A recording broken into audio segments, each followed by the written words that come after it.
45 seconds.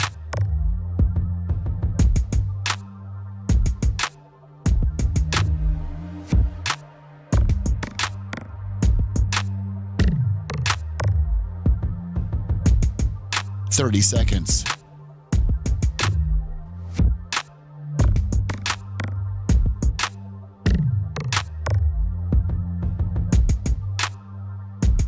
The show will start in 15 seconds, and this is your last audible warning.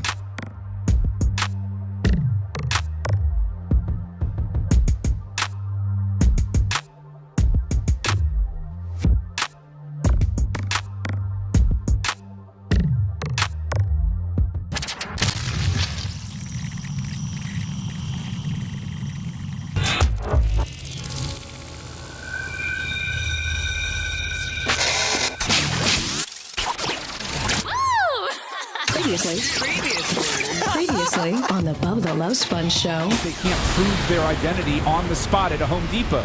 You're going to carry your birth certificate with you? You're going to have all your identification with you at all times? I mean, I do have an ID with me at all times, yes. There's people who have presented IDs and still been taken away. I mean, I also am on file if they say, okay, if you don't have an ID, what's your name, date of birth, and social security number? I can give I understand. them that. You're not the one who's going to be harassed at Home Depot. No, the brown guy I got working for me is. Wow. You're listening to the Bubba the Love Sponge Show. Broadcast rights for the Bubba the Love Sponge Show have been granted to this station by the Bubba Radio Network and is intended solely for the enjoyment of our listening audience. Any rebroadcast, retransmission, or other use of this production without the express written consent of the Bubba Radio Network is prohibited. Oh, Long Johnson. It's the Bubba the Love Sponge Show, Friday, January 9. I just saw the clickbait for this show. Yeah. I've been trying to get some fresh air outside. Oh, wait till I get last. Anyway, Friday, January 9, 2025. Let me just walk you through what we got going on here. First of all, let me first and foremost, of course, the glow bug. Woo! Gloria, Zach, I don't know if that's necessarily her last name now, because she's married to the salt of the earth Angus. That's right, the great one. How's Angus doing? Great. He fixed my AC the other day. He's the best, Joshua is he not? Creeman, $30. He's the kind of dude that would be only cool people volunteer to be on sprint car and late model crew, Gene, your crew guys. Yeah. Over the years, we always had some good crew guys, and then when the weirdos, we always ran off. But Angus would be the kind of guy that met at the shop on a Thursday night to get the car ready. He would do something. He's just a good dude. Can we bring Angus up on stage at BARP and let people see what the salt of the earth looks like? Yes, ladies and gentlemen, the Salt of the Earth Award goes to Angus. I don't know what Angus's last name is, but my drain plug was drained up. No, it was clean. No, listen. Sounds like you got bigger problems. Hold on, yeah, Gene. I'm thinking you're. I didn't have bigger problems until I got a bigger problem. All right, listen to me. Hell yeah, listen to me. Chop it up and spice, $20. Thank you. Now one's for Gloria as well. Lasker's Makers. PayPal, Venmo, Cash App at the Bubba Army. So Lasker, Angus came by and unplugged his drain pump gimmick on his air conditioning, which causes your air to freeze up. And I'm sure I just shut a switch off. Well, yeah, your float switch, yeah. Yeah, my float switch. Your floating but switch. Little did Gene know that was absolutely number 1 million on his real problems of yesterday. Yeah, because it was cool. I didn't even need it. lot of things to cover today. First of all, the Miami Ole Miss game goes down to the wire last night. Miami takes it over Ole Miss. Miami was now part of the national championship game versus the winner of Oregon, Indiana tonight. Just imagine if Notre Dame got in over Miami like they wanted to. Yeah. Yeah. Actually, privately, Seth was like, Miami fans can swing from my nuts. No, Notre Dame. I'm sorry. Notre Dame can swing from my nuts is what he was saying. Yeah, and I'm not really a swing from my nuts guy, but the Notre Dame fans, the way that they were just, and they threw a fit and wouldn't participate in any bowl games. It was the fans and the team and everybody. I'm a Notre Dame fan. No, I do think they got screwed, but it now shows that the selection committee did pick a pretty damn good team now, didn't they? I think they got it right, yes. The 10th seed is now participating in the national championship game, and for the I think that's only happened one time in the NFL, and that was with the Tampa Bay Buccaneers. Two times now. Oh, okay. The Rams did it too. The Rams did it? Yeah, the following year. So the Rams and the Bucs are the only two teams that made it to the Super Bowl and oddly enough won. San Fran has the chance this year. Yep. And so at the host city, up until I don't know, what are we, Super Bowl 55? What are we here? I'm not good with the Roman numerals. Me either. Yeah. What are we going? Maybe I should ask. That's Alexa. Good morning. Good morning, Alexa. I'm not quite sure how to help you with that. You can't help me with a goddamn good morning? Jeez, dude. For real? So, hey, Alexa. Gronk has banged her stupid. What number Super Bowl is this year? Yeah, Gronk has banged her just absolutely stupid. Let me know when you need me. Go ahead. 60. This is Super Bowl 60? Yes. So in the 60 years, only 2 times, they announced the host city 3 years in advance? Up to 5 sometimes. Sometimes up to 5. Yeah. So you know where it's going to be. And only 2 times in the 59 years that we've had the Super Bowl has the hosting city been the city that's team made the Super Bowl. Tampa Bay Buccaneers with Tom Brady. And they won it. The Super Bowl was hosted in Tampa. And then last year in LA, the Rams.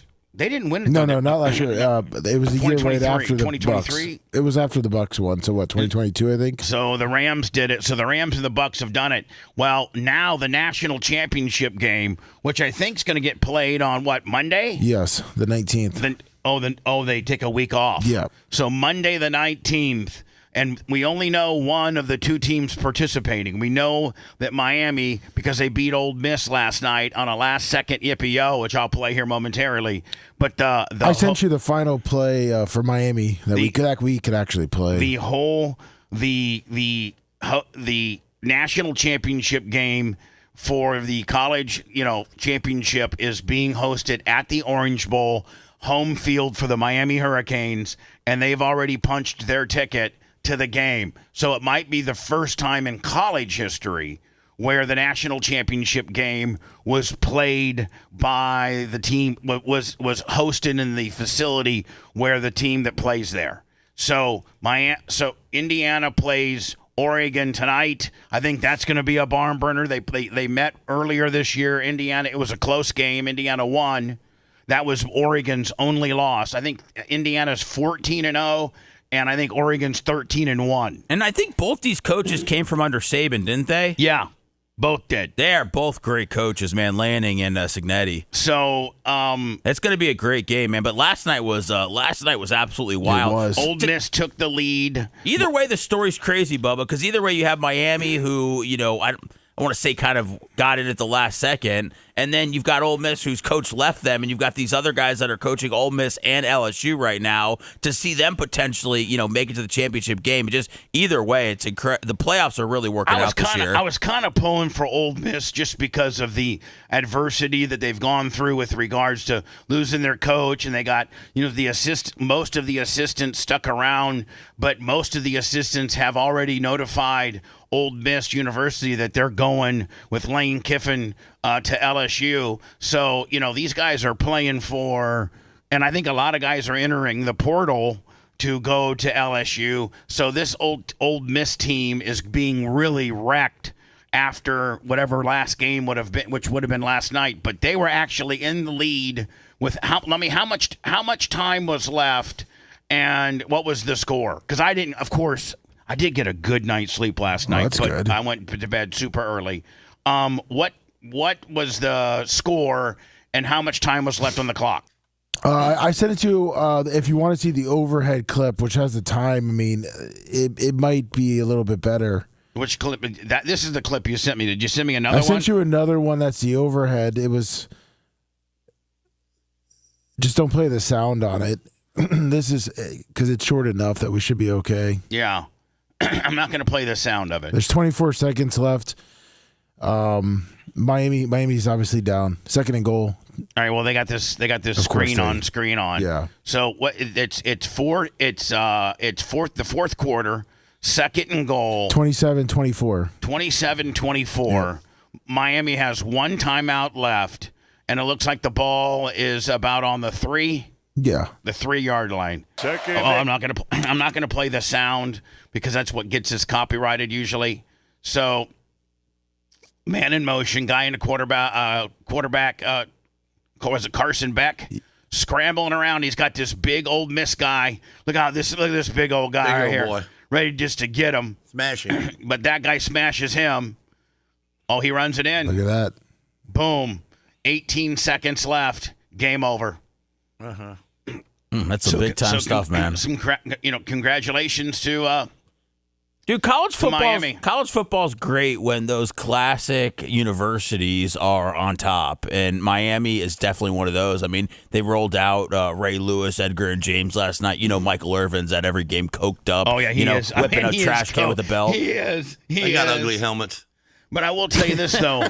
It's refreshing. It's refreshing, Seth, to see so potentially it's going to be Miami, Oregon, or Miami, Indiana. That's what it's going to be. Both of which have not been that. Remember for the longest time we were stuck in the Alabama, Georgia, Clemson. Like we were stuck in that. Ohio State, Notre Dame, which I think they made the finals like 2 times under Kelly and got smoked both. There was about 5 or 6 teams that always were in, the number. And back before the playoffs, it was, based on rankings. Well, remember the playoffs used to be, it was just 4, I think, at first. Right. So it was pretty much those teams you mentioned. That's it for I don't know how long. And so this year, the number 10 seed, Miami, who I can't tell you the last time they were in a national championship game. Might have been the Erickson day? No, it had to be was that like the Willis McGahee? Who, Coker? All right, so what year? Gary Coker, that was 2003. So 23 years since Miami's been part of the national championship, equation. And then Indiana has never, and has Oregon? Yeah. Oh, yeah. Oh, have they ever been national champions? I don't think they've ever been national champions. I think they've been. They're in the mix a lot, but yeah, I don't know if they've won it all. I don't think they've won it all. And they're certainly, when's the last time Oregon played for the national championship? Probably recently. I think 10 years ago, 15 years. Yeah. When Jameis was in the league, so 12 years ago. Yeah, about that probably. Yeah. So it's refreshing. Who are collectively? Of course, I'm pulling for Indiana, big time. Let me. Who are you pulling for tonight? Tonight, Indiana. Gene. I don't know. I'm just pulling. I tell you what I'm pulling for. Not to go what I went through last night that I'm going to explain next. So Lasker doesn't care. And Seth, who are you pulling for tonight?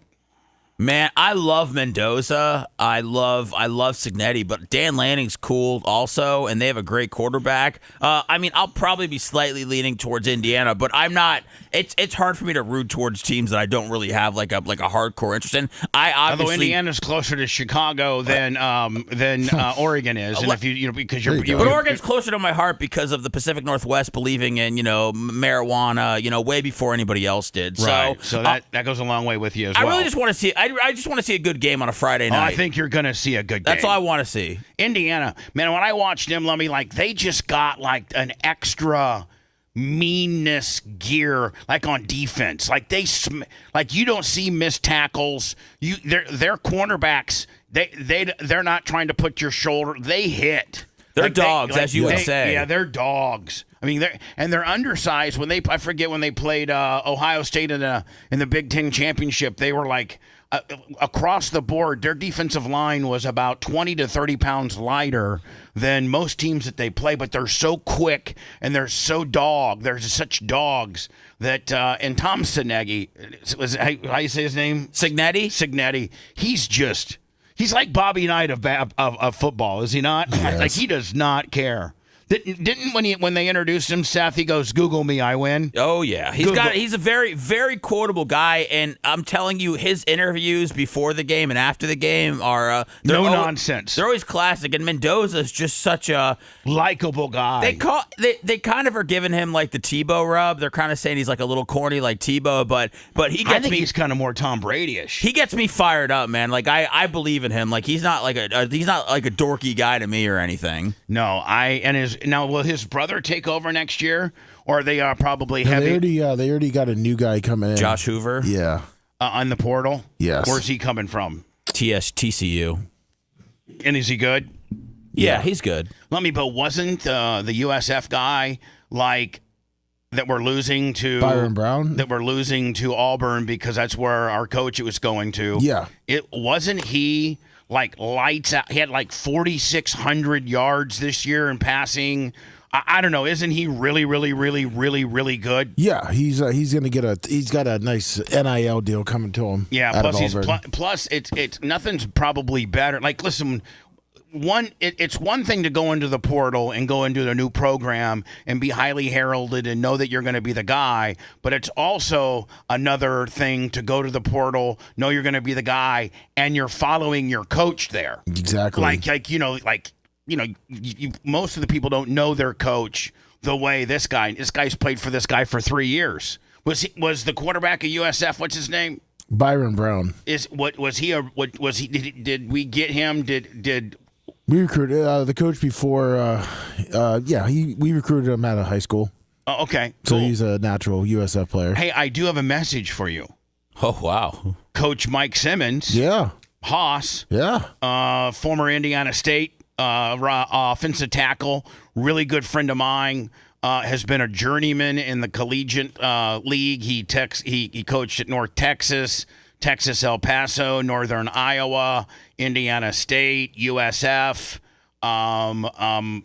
Eastern Illinois. He's been all over. UTEP. Yeah, he took what's the high school right down the road? Robinson or Jefferson? No, Jefferson. He right out of when he got out of the pros and then did his graduate assistant work under Levitz at USF, where he got to know you.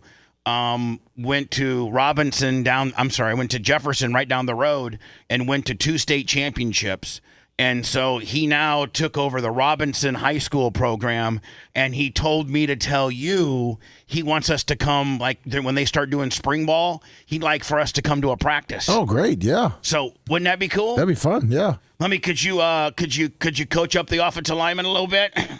Oh, or would they probably school you? Oh no, they wouldn't school me, especially with him. Yeah, taking over. Yeah. So yesterday I had a podcast with my good friend Tom Simon, a 26-year FBI agent, and so I was looking through his Instagram yesterday because I like to play a little clip every couple days from his Instagram. His Instagram is Simon Investigations. He's now a private fraud CPA. And we brought up, we talked about a bunch of stories yesterday. He was on the 9/11 investigation commission. Did you know that? No. Wow. Yeah. So we talked about a lot of things, but he didn't bring this up. And I like the guy a lot, and I could talk to him for hours because he's very knowledgeable on radio. He grew up in Chicago, Seth. He is from Chicago. Is he? Yeah, he's from Chicago. He looks like it. And he did got a hot dog face. He did his first, I don't know how many years as an FBI agent in Chicago. But I didn't know this about him, and I wish I would have maybe done a little bit better research, Lummy, and looked through his Instagram before he came on yesterday, because he posted this.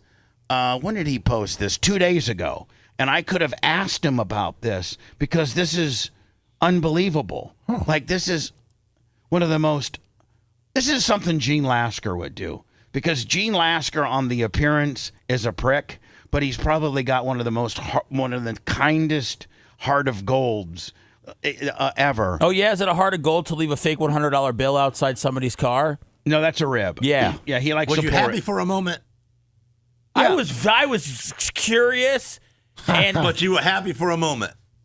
is that what you want? I was wanting to give you a moment. He wants to bring happiness. The last for a time I moment. seen you were there pointing in Bubba's face and your arms were swinging in the air. Yeah. And I'm going like, dude, this don't look good. Hey, hold on. Didn't it look like he was reading me the riot act? Yeah. And he had his phone there with all of his notes because he knew he had about 7 minutes to get his pointing in your face, and I'm going like, this don't look good. He had 7 minutes to get his whole presentation Yeah, so in, which trying to put a smile on his face which for at he least a did minute. quite efficiently. And he's very animated.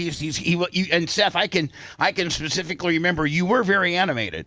So I'm passionate, man. Lasker sees maybe that, man, Seth's really mad about Bubba about something. So I'm going to brighten up his day and leave a fake $100 bill on his car. But Gene is only thinking about the first part. He's going, were you happy for a moment? Okay, for a moment. What about the moments after where I'm looking at the 100, expecting... I gave you something. Well, it's worthless, Gene. I thought. But the moment of smiling. Oh, so you're saying for the 2.5 seconds. He wouldn't have got that without it. Right. So anyway, let's move on. We got so much more I to really talk thought about. Gene might have left me 100 for a second, though, Bubba. I was like, man, maybe he just thinks like we're buddies and he just wanted to, tip me out or something, or maybe he just had 100 burning a hole in his pocket. Like, those were going through my head, but it obviously was not the case. Quickly dissipated. Yeah. So let me. I'm. By the way, follow Tom on Instagram or Facebook. It's Simon Investigations. He's a great follow. He puts up daily little reels and shorts like this daily. But I did not know this about him, and I wish I would have known this about him yesterday when I was interviewing him. The podcast of me and Tom will be out sometimes early next week when Kentrell can get it all edited up and things. By the way, Gary Cantrell is dropping our Elevate go-karting experience today at 10 o'clock. I also have a little teaser for that too, which I'll play. But this is one of... Now, I most recently... Mushroom Mitch, all right. Gene Lasker. Thank you. So you know, Gene, you know Brian Bernhardt. Yeah. Yeah. Well, his wife, Mindy, she's the one that owns the tent company. You know what I'm saying? Their big tent company. Okay. That's her. He has a contract with Florida to mow all the power lines. So that's kind of Brian's job, and he has got a big crew that he does it all. And so her father is named Terry England, and he's from Indiana, and he's a big time race promoter and race dirt track enthusiast, and he's getting a little bit older, and he also owns a fertilizing company as well, like where the farmer, not like a little, I'm sorry, Gene, like a big fertilizer, like where the guys come with their big trucks and they fill semis full of fertilizer. He owns something of that size as well. So he's very affluent. He's doing very well, but as he's gotten older, he needs a kidney. And a lot of times when a person needs a kidney, they'll go to the family first. Bernhardt told him no? No, stop. Don't let me tell the story, because you're going to tell in a negative dick type way. T-shirt will, $20. And so when somebody needs a kidney, you a lot of times go to a family member, and you have to match. Like, there's all types of tests they put you through to make sure that you match. And Mindy, his daughter, Terry England's daughter, who Brian Bernhardt married, that's his wife, she matched. And one of the most selfless acts ever. But, it is her dad. And I do the same thing for my mom. But she went in. But not your dad? Yeah, I do the same thing for my dad, too. I mean, anybody that's related. I do the same thing for you. If you needed a kidney, I'd let you have one of mine. And my kidneys are clean, for the most part. And so... Mindy went under extensive surgery and donated a kidney to her father. Oh, Dirt Merchant, $10. And it's a very elaborate and complicated and risky thing, because one, you're taking a perfectly good kidney out of a perfectly good person, and 2, you're putting a perfectly good kidney in a person that's, needs one bad. He's not perfectly good. And, you're risking rejection. The body rejects the new kidney, and at that point, it's not looking good for the person that got it. So this has gone well. This happened about 2 months ago. Mindy's recovering well. Terry's body accepted the kidney, and it's going well. And that's family. And you would expect, or you would hope that family would do that. One would think that if you're going to get a kidney, a family member would step up and give you a kidney before somebody that didn't even know you. And so I watched this on Tom Simon's Instagram yesterday, and I wish I would have known this when I was interviewing him yesterday, because I certainly would have got into it. Watch this. Tell me this is not the most selfless, talk about Angus-type salt of the earth. Watch this. 2007, when I was an FBI agent in Chicago, I donated one of my kidneys to a woman I had never met. Her name was Brenda Lagrimas, and after reading her story on the internet, I felt moved to do my part to get Brenda off dialysis and give her a chance at a normal life. The operation was a success, and following the surgery, both Brenda and I were Now, mind you, he'd never met the woman. He just read the story on the internet. Great. We became friends and we got to know one another's families throughout the years. Brenda pursued her career with the prosecutor's office, guiding victims of sexual assault and domestic violence through the court system. Every step of the way, Brenda confirmed to me that hers was a life worth saving. After about 9 years, the kidney I donated conked out and Brenda went back on dialysis, but she continued to advocate for crime victims in court. Last week, I heard from her family that Brenda's health took a turn for the worse. She lapsed into a coma and died. I just wanted to make this video to offer my public condolences to the Lagrimas family and let them know that I was proud to be a small part of Brenda's remarkable life. Is that not? She did so much good for the world during her time with us, and she'll be missed. Thank you for letting me say this, and be cool. Isn't that amazing? An FBI agent who doesn't know this person reads their story on the internet about this woman needing a kidney and steps up. And I mean, that's the kind of stuff that makes panties moist. Well, I mean, unbelievable. And his podcast yesterday was unbelievable. There was a guest that Tucker Carlson had on recently, and he was a former congressman, and he believes that 911 was a conspiracy theory. Can you try to find that for me? It was a Tucker Carlson podcast, and I started to bring it up to Tom yesterday, and he goes, and he was part of the 911 investigative, Federal Bureau of Investigations, FBI, task force to look into, to investigate 911 on the terrorism side of things. And he's like, listen, I'm just going to tell you right now, I don't care what you show me, what congressman says what fireman says what. The only thing America did wrong is the CIA and the FBI didn't communicate with each other. We had intel about Muhammad Atta training in Fort Myers, and we did not share information. I don't know if it could have been stopped or not, but with regards to the Building 7 being pulled and all these other conspiracy theories where we did it to ourselves, or it was shut that down? He said, absolutely shut it down from a person that from a person that was, privy to probably stuff that we weren't. As an investigator of that event, shut it right down, and shut it down quite stiffly, and asked me then, could you send me the Tucker Carlson stuff? I'd like to watch it, and we talk about it on the next, because I have him on once a month, Lummy. He does Matt Cox's show early in the morning, and then come over and does our show. I think I did, 2 hours with him yesterday? About 2 hours, 2 hours, 20 minutes. Yeah. So, anyway, Simon Investigations on Facebook and on Instagram, and I'd love to send him that piece. Because I watched it, and the congressman that was talking to Tucker had me convinced that it was an inside job and that we did it to ourselves and that, we could.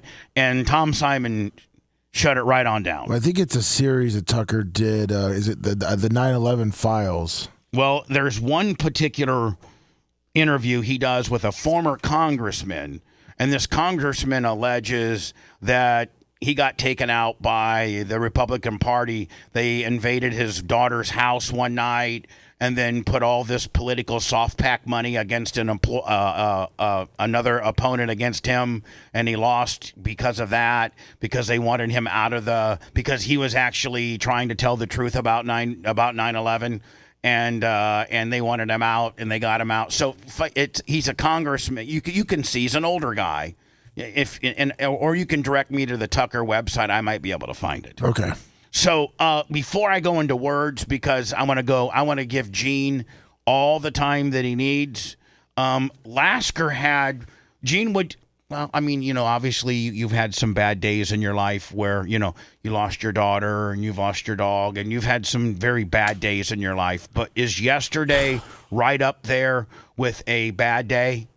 Yeah, it's not as bad as losing my dog, but. No, I know. But I mean, like, did you go through? Now, where was Sarah? I don't want to. Right there to my right the whole time. Does this have to do with the penis pump? No. Okay. Which, by the way, Gene, did you see your penis pump came in? I see the boxes in. Yeah. Maybe. Maybe let's take it for a spin during commercials. Well, no, but maybe we can unbox. Not yet. But maybe we can unbox it. Can you put one of those on camera? Yeah. Yes. Oh, you can. I mean, we're not putting anything in it. It's an exercise. It's just hold on. It doesn't look any different than my Your water? My water Yeah. that I shoot nitrogen bubbles in. I gotcha. Here is the tease of the day that we went to Elevate and did go-karting. Elevato. And just for all the haters out there as to, oh, Bubba sucks. Bubba wasn't even in the finals. He was. I did make the finals, and at that time I was fighting bronchitis and I was sick, and I went to Lasker. Lasker didn't make the finals. I went to you, and I said, "Listen, man, you have them covered." I said, "But you fell out that last lap, didn't you?" So listen to this. And he goes, "You see my helmet lean over?" I go, "Yeah, I seen your helmet fall out of it too." Once I passed the third, I started last, and I needed to get up to second to transfer in, right? Yeah. Once I passed the third place guy, which might have been you, where I put you in the wall. I was in second. Oh, you were in second. Yeah, So you took away from him. So once I passed Lummy, I knew I made the feature, so to speak. But you were all over Colton. Oh my! And I was all over Colton, but I've completely in racing. It's called falling out of the seat. That means like you are exhausted. You can't get your breath. You can't hold your helmet up. You can't hold your helmet up. Your arms are like spaghetti, and you're blowing up. You're out of breath. Once I passed Lummy, I kept looking back.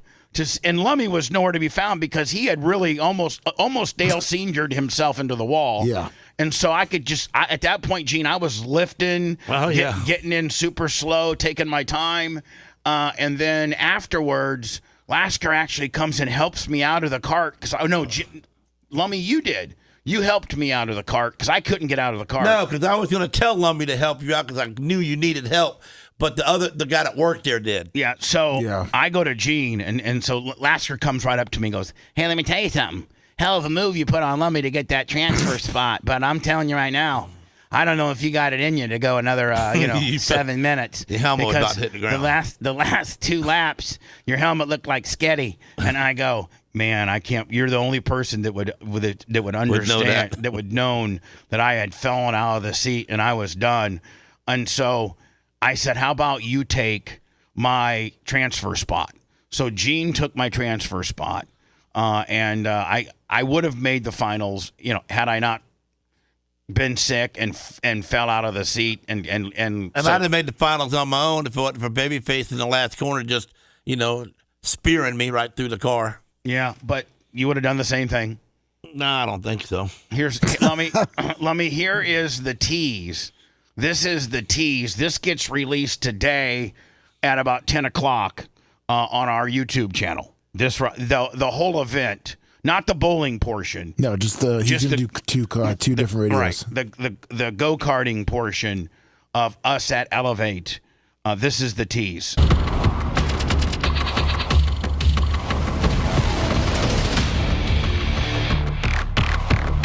Here's Gene, stuffed in like me. Stuffed in there. And if he looks stuffed, wait till you see me. By the way, just to be fair to me and Gene, we did start last. Yeah. We started last on the field, and that course is not conducive to passing. Like, you got to wedge a guy to pass him. Like Lummy, I had to set him up on the high side and then literally pinch him off. So and I locked Lummy's steering up. Yes.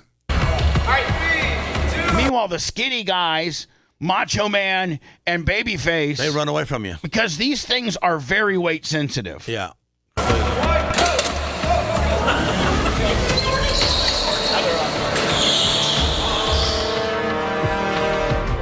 Now see that? Look, that's me making that move. Okay. Who'd you just spin out? Babyface. But hold on. So you're telling me Babyface at one time was in last? And he made all that time up? He weighs 90 pounds. I know. Well, this is pre-race, I believe. Oh, okay. He put nitrous on his car. I saw. But you didn't see, but he was on the outside and he went right straight to the bottom. Right across my bumper. Well, let me now at this point, Gene, you're running second. Yeah.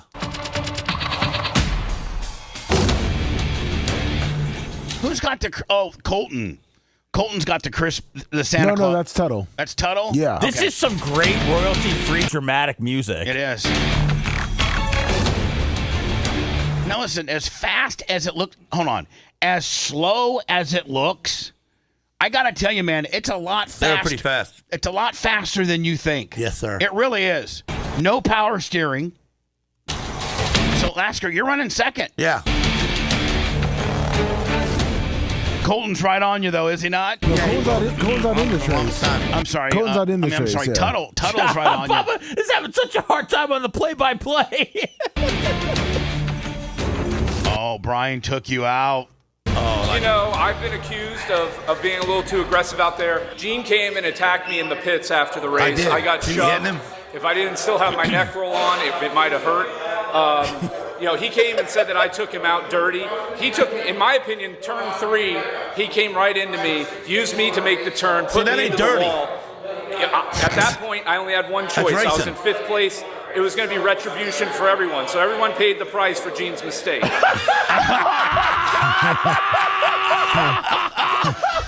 I mean, Now that's a line right out of Lasker's book. That's a hell of a promo. That's a NASCAR type promo I've right said there. that before myself. Wow. Is that Kurt Busch?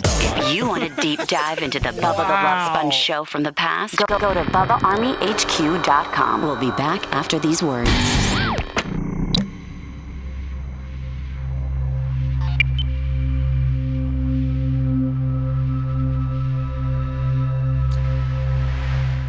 I'll tell you one thing. I got, you know who could be our shark?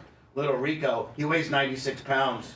Oh, well, I Gene, mean, can you imagine how good Little Rico would be? does he like being called Little Rico? Yeah, that's what he likes. He likes Little Rico. Well, because I got a big Rico and Fatheads. He weighs 76 pounds? No, he weighs like 92 pounds. 92. Because he's fucking jacked up. Jacked up with all that muscle. He's got a 6-pound crank, though. Probably does. Oh, yeah. He got a good-looking girlfriend. He's a good-looking guy. Yeah, he is a. You know what? He is a good-looking guy. As soon as you look at the guy, you smile. For some reason. And Precision John's here with your food. We got food? Precision John. I said no food. No, he got something for Oscar. Precision John jumped in. Precision John? Yeah, he's dropping off the Hall of Fame tonight.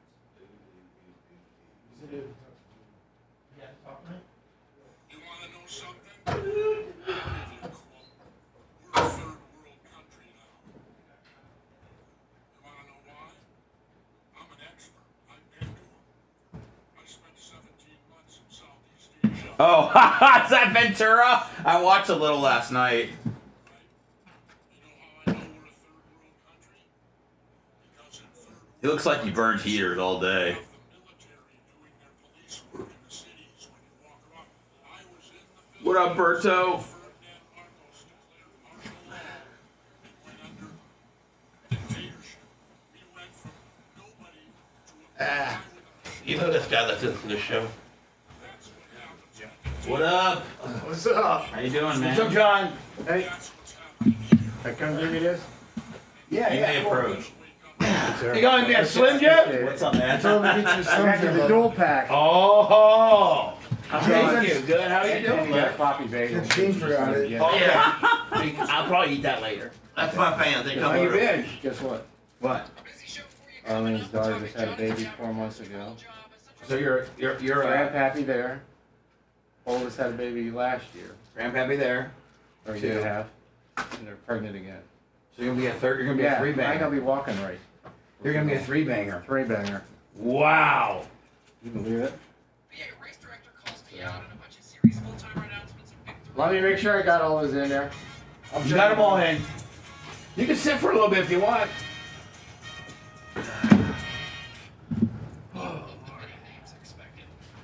You can go get something.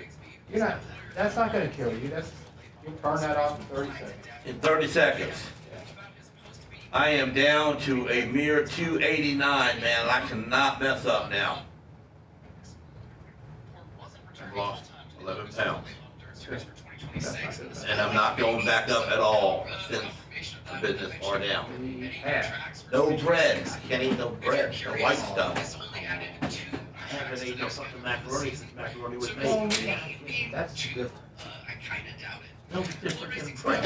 Yes. Listen, motherfucker, you're born skinny. No. God made you skinny, I know. okay? I know, but macaroni is big different.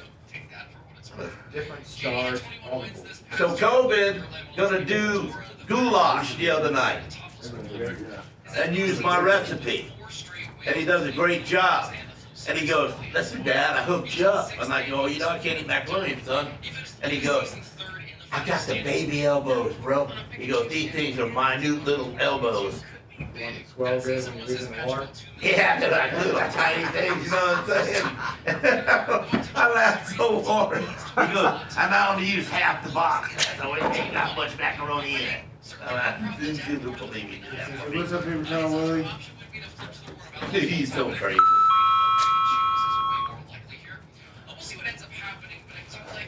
I'm gonna get out of you guys here. Thanks, John. Thank you, John. Thank you, John. Thank you for the. You heard me on Hot Mic, didn't you? Well, all I heard was he wants to Slim Jim. I said, Slim Jim? Oh, we are. All right. I told, because Gene dropped the ball. He had his hands full.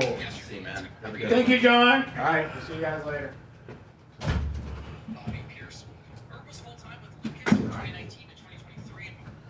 He gets younger every time I see him. Yeah, Precision John looks great. I wonder what his skincare routine is. I think we should ask him. Do you think because we're all getting older, we should have like Nava come in here and do like a skincare routine demonstration? Well, we'd have to go over there, right?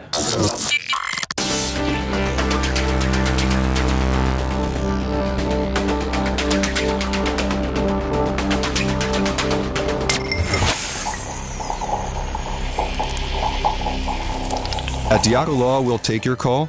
Of course. All lawyers will say they'll take your call, but at Diaco Law, we mean it. If you're in a car or trucking accident and you're injured, or you have been the victim of medical malpractice, call Diaco Law and you'll speak with one of the Diacos. Our names are on the door. We call Tampa Bay our home just like you do. You'll be treated with respect and like a family member at Diaco Law. And Dan and I will work aggressively to get the results you deserve. That's our promise to you. So remember, at Diaco Law, we will take your call. DiacoLaw.com. Tampa, get ready to turn up the fun. Elevate Fun is rolling out 2-for-1 racing Monday through Thursday. This is happening between December 1st through New Year's Eve. Double the laps, double the adrenaline, and it's all right here in Tampa at Citrus Park Mall. You've got over 100,000 square feet of indoor fun for all ages. Go-karts, bowling, laser tag, arcade, mini golf, axe throwing, VR, rope courses, and more. Plus, catch NFL Sunday Ticket every weekend and dive into our legendary Sunday brunch. Stop by Guest Services and use promo code BUBBA for 10% off your entire experience. Elevate Fun at Citrus Park Mall in Tampa.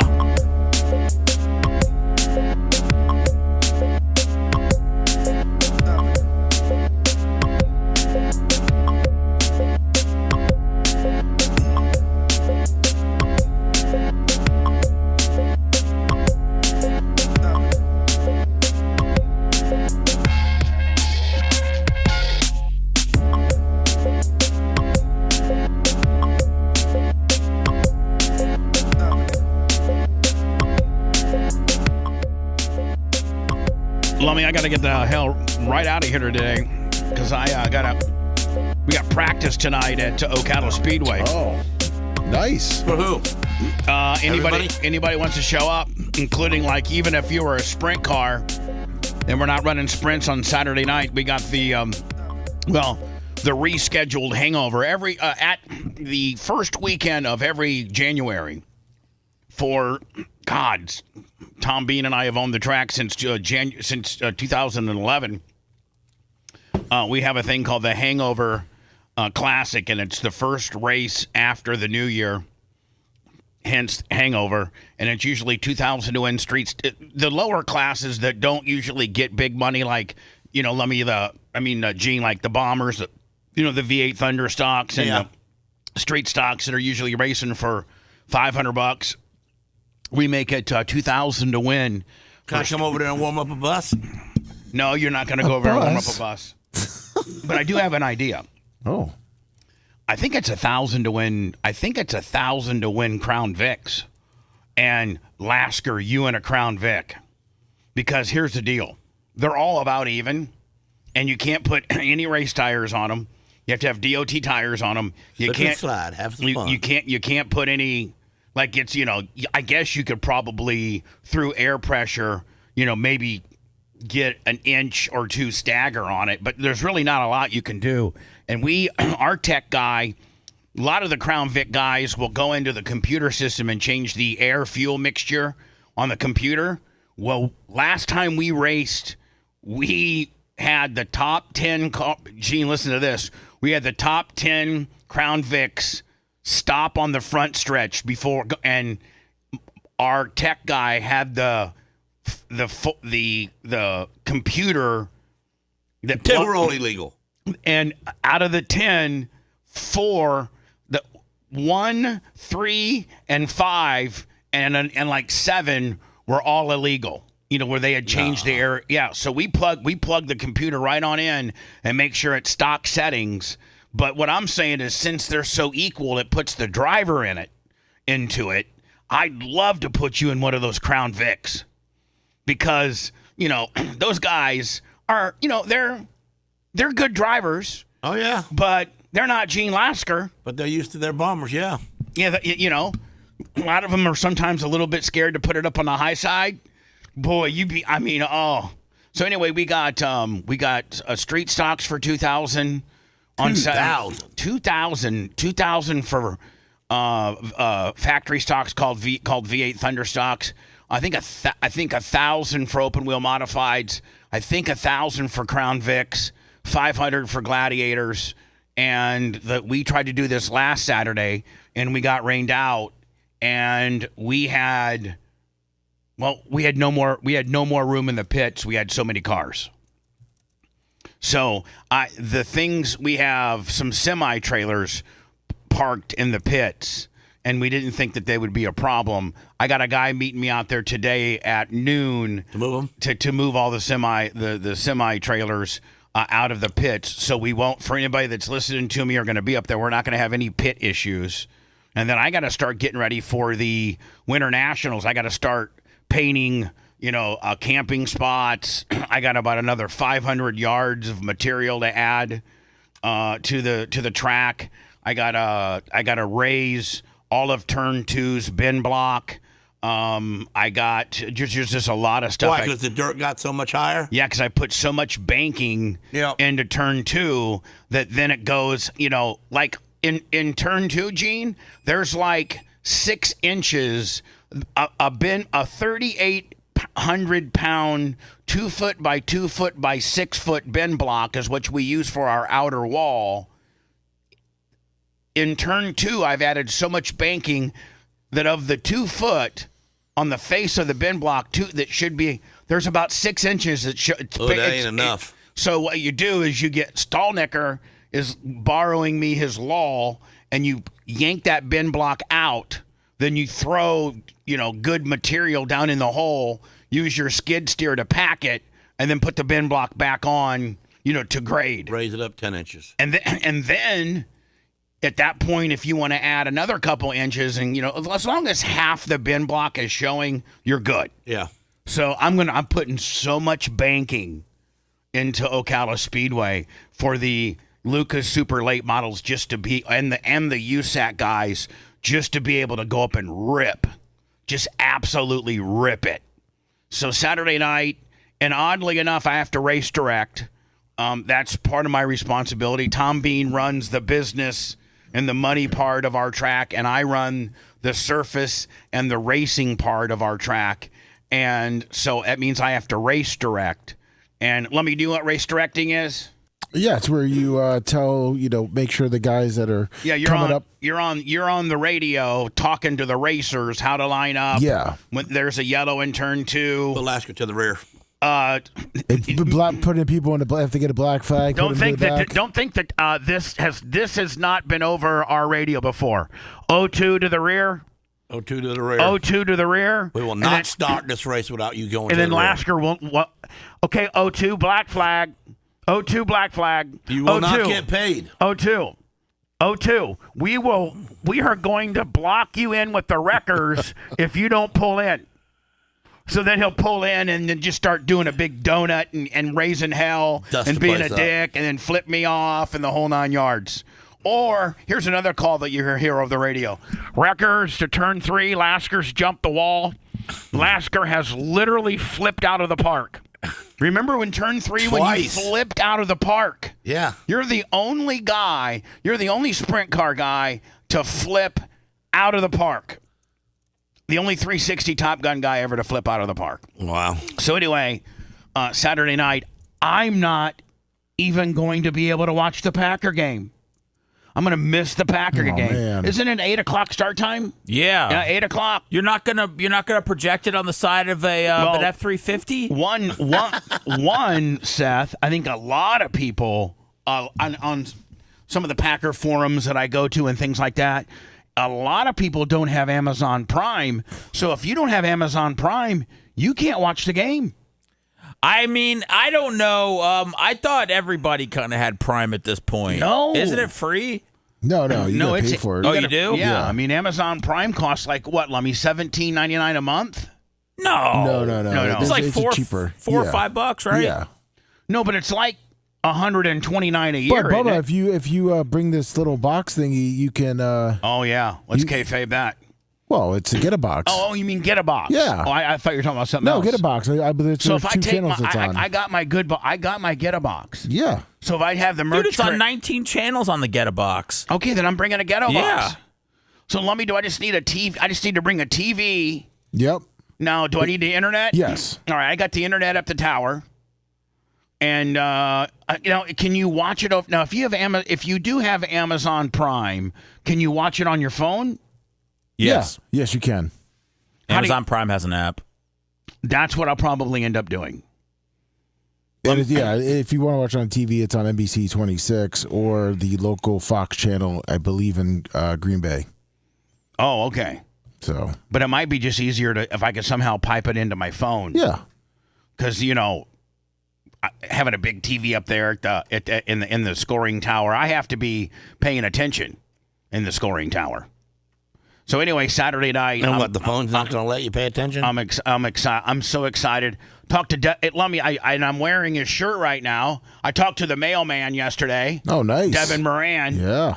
He's like all excited and and he's testing. I'm not telling you. I got four test dates. I got a Longhorn test, a Rocket test, an Integra shock test, then I think a USAC team's testing. At the track. And then Rob from Eldora, he's coming down. But one of Rob's riders, things that he needs, he likes this one particular camping spot that he can hook up to sewage, and I got 50 amp at my track. So I got that taken care of, right? Perfect, yeah. Well, the other thing is, and this is absolutely impossible, but Rob loves Old Milwaukee. I was going to say, is he the Old Milwaukee guy? Why is that impossible? Because, Gene, they don't sell it? Try to find Old Milwaukee. In Ocala? No. In Tampa, Florida. It's hard. Yeah, you got to I found one place. Over off of Fallon 50th? Nope. No. Nope. There's the nearest place that sells. I even called the president of J.J. Taylor Distributors, John Taylor, who used to own XL 106.7 when it was a mom and pop station before iHeart Clear Channel bought it. And I worked for John Taylor. He's a good friend of mine. I mean, that's how I got my Miller Lite endorsement for years. Charles Ramsey, Lummy, $50 for specifically Gene Lasker. PayPal, Venmo, Cash App. Lasker brings in the money and the thumbs. Thank you so very much. All at the Bubba Army. So I call Mr. Taylor up. And I go, hey, John. He's like, what are you doing? I go, listen, does J.J. Taylor, and Lummy, that's where we get all of our beer from. Yeah. Does J.J. Taylor do you guys have Old Milwaukee? And he's like, no, we did about 10 years ago, but nobody in Florida buys Old Milwaukee. Well, like, yeah, there's nobody does. And he goes, so we stopped carrying it. I go, do you know of any place I can get it? And he goes, I'll tell you right now. There's a place in the Villages that we obviously do Miller Lite and all the brands that J.J. Taylor, does distribute. He goes, yeah, there's two in the Villages. That guy. Where's the Villages at? Hold on. You don't know where the Villages are? Did you know the Villages are the 5th largest city in Florida? No. It's where all the old people live, and it's got the largest. It has the largest per capita. Land Lakes too, where the traffic is. Well, that's a different. Jeez. So, Lummy, on my way to the track today, I got to stop by this. It's a mobile. I got to stop by this little gas station, and I had to order. Listen to this. This is how much Rob drinks. I ordered 30 12-packs. Holy cow! 30 12-packs. Damn. 30 How long is he going to be there? He'll be there a month. Okay. So that's, yeah. So I'm going to pick up some Old Milwaukee today. Wow. I'm on my way to the track, and I have Rob all dialed in. You got to have. He is the #1 track. Now, listen, I can prep my track pretty damn good, especially when I got Bob and Kevin and Tina and all the great people from Sunbelt Lummy that loan me a little bit. I have. By the way, Lummy, I just cut a deal with Gus from Big Gus Tractors. Yeah. I'm getting a Mahindra 5000 series. Oh, yeah. So I'm going to put my tiller on the back of that. And then Rob's bringing down this piece of equipment called the Horse Tracker.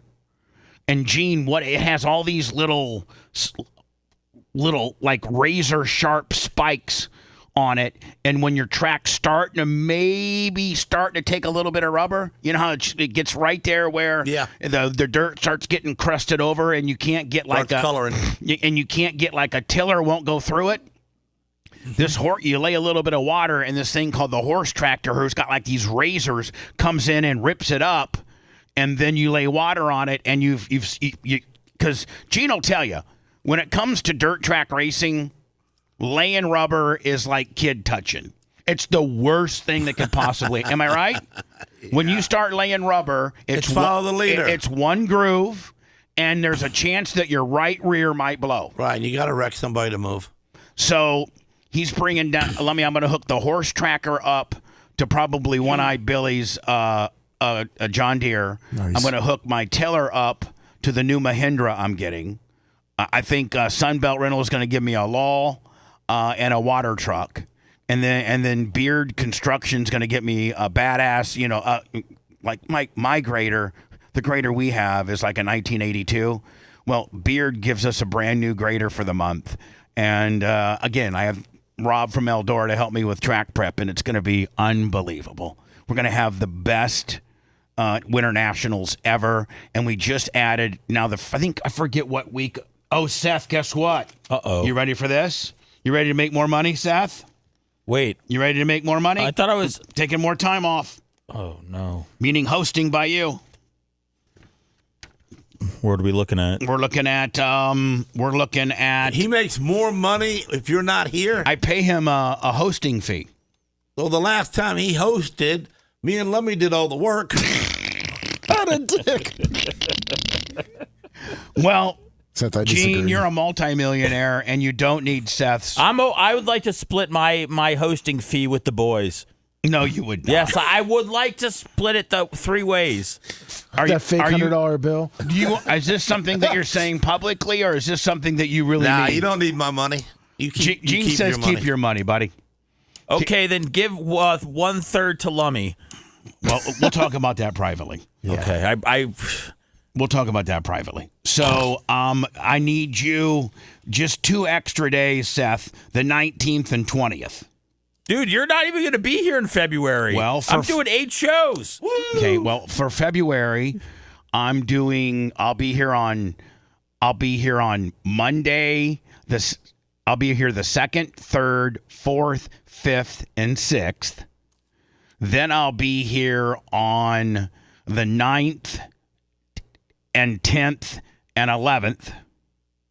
And then I'll be here on the 16th, 17th, and 18th. And then I'll be here on the 23rd. So you're hosting 1, 2, 3 out of 20 shows. Yeah, we have 20 shows that month. You're hosting you're hosting on the 12th, 13th, 19th, 20th, 24, 25, 26, 27. So that's 4, 5, 6, 7, 8. So I'm doing 12 shows and you're doing 8. Steph, is that pressure? Yeah, it is. Way more so than over here. But I feel like I can do it. Well, not only can you do it, but some people say you do it better than me. So let's stick with that. What idiot said that? There's people that say it, and you know what? I'm not intimidated by that. I take that as a compliment. You'd fire the last guy if someone said that. Shut up, Lasker. You're so stupid. I take that as you brought to the table way back in the day.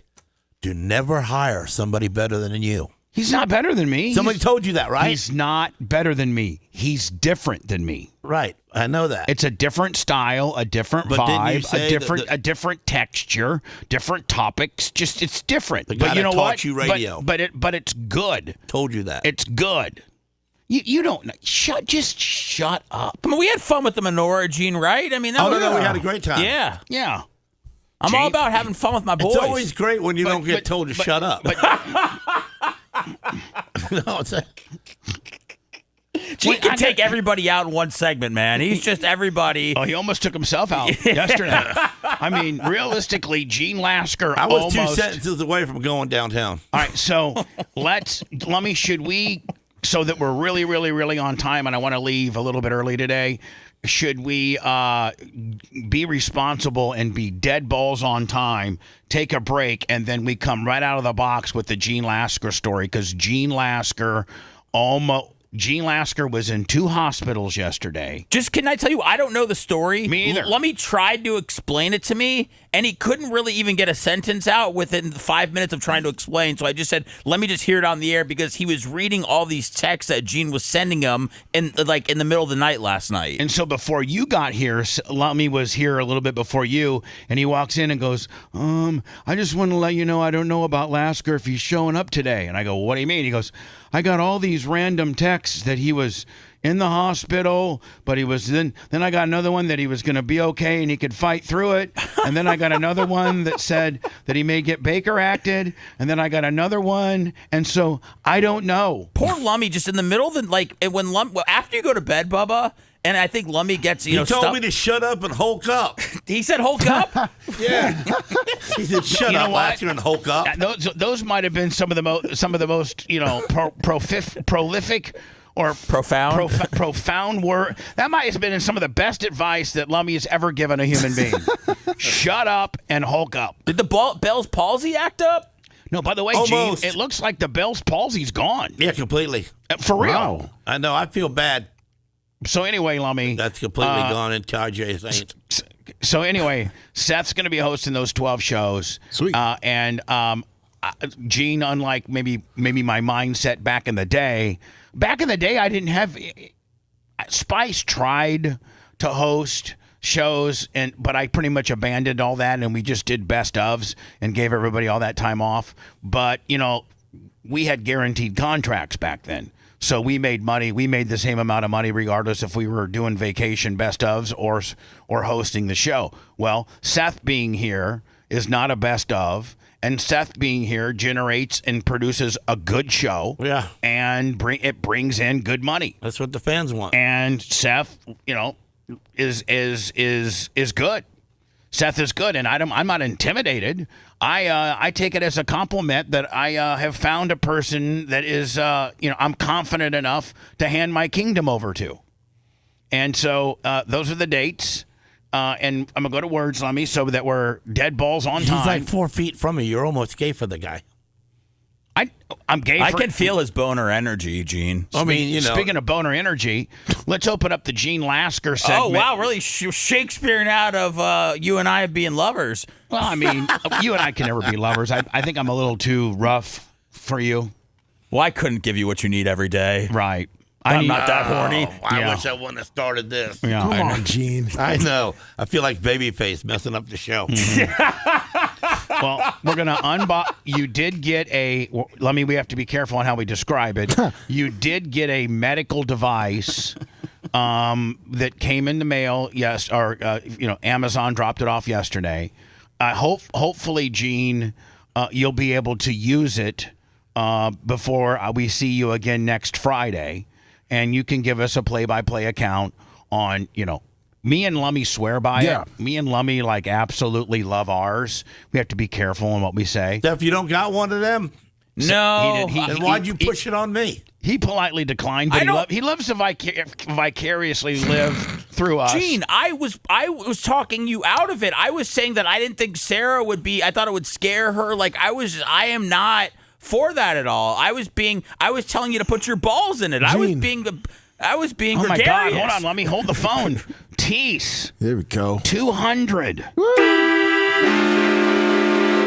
Gene, let's charge it over the break. Let's get in the PayPal, Venmo, Cash App, all at the Bubba Army. Tease at 200. Thank you so much. Lummy, when we get back, Lummy, maybe you should unbox it now and start the trot. That's what I'm having to do. Do you got right a now. USB over there? I'm gonna go get one from the back. Yeah, I'll go get a USB. If you use it, Gene, I'll use one. You will not. If Gene does it, I'm gonna try it once. If Gene does it for the show, I'll do it for the show. For real. Be careful what you say. No. I'll do it. Because you can't back out of this. Hold on, slugger. I'll do it, but I won't update it until I'm hosting one of those shows in February. Okay, but you got to be careful because I'm going to have to talk to you about it. I know the rules. Oh, and you're not regulations. saying nothing to me, right? You're just going to make me get messed up. Listen, let me go to words. I'm running late. Lummy, let's get it unboxed and start charging. And then we got to get into Lasker's day. Looks like a T-shirt, cannon? projectile. Yeah. Where you shoot a T-shirt. You would only hope that your penis is that large, Gene. We'll get into all of that and next. You're listening to the Bubba the Love Sponge Show. If you want 24/7 on-demand Bubba and the crew, go to BubbaArmyHQ.com. The Bubba the Love Sponge Show will be back after this.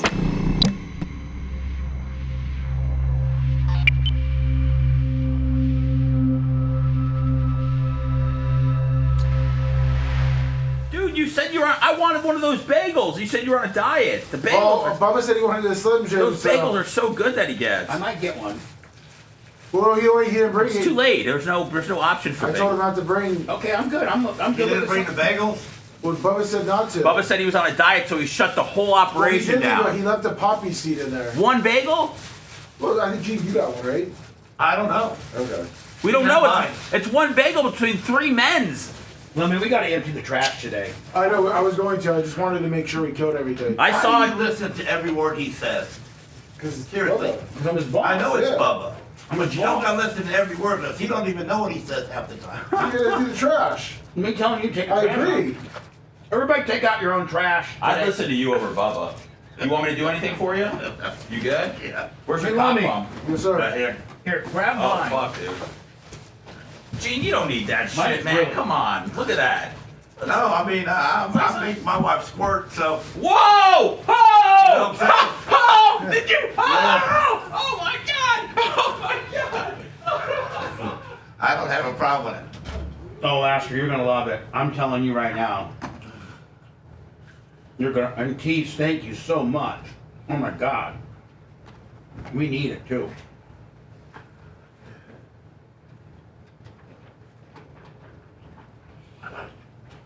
I got rent on the 17th. You got what? Rent. On the 17th. On the show or on the... On the show. For the building. I got rent? Rent on the building. Oh. My rent payment. Yeah. In the next room at the show.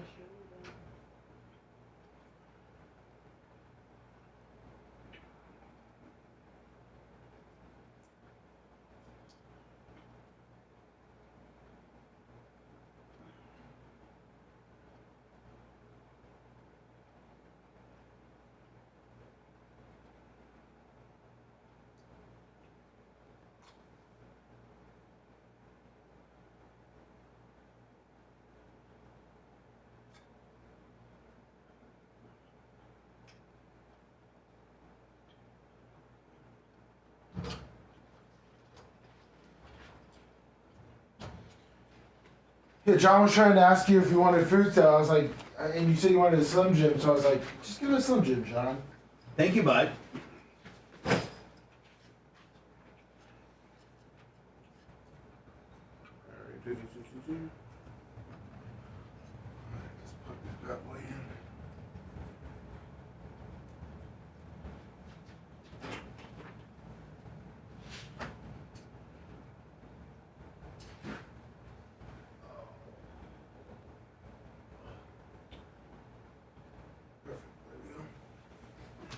Thank you for thinking about me. Of course, Bubba.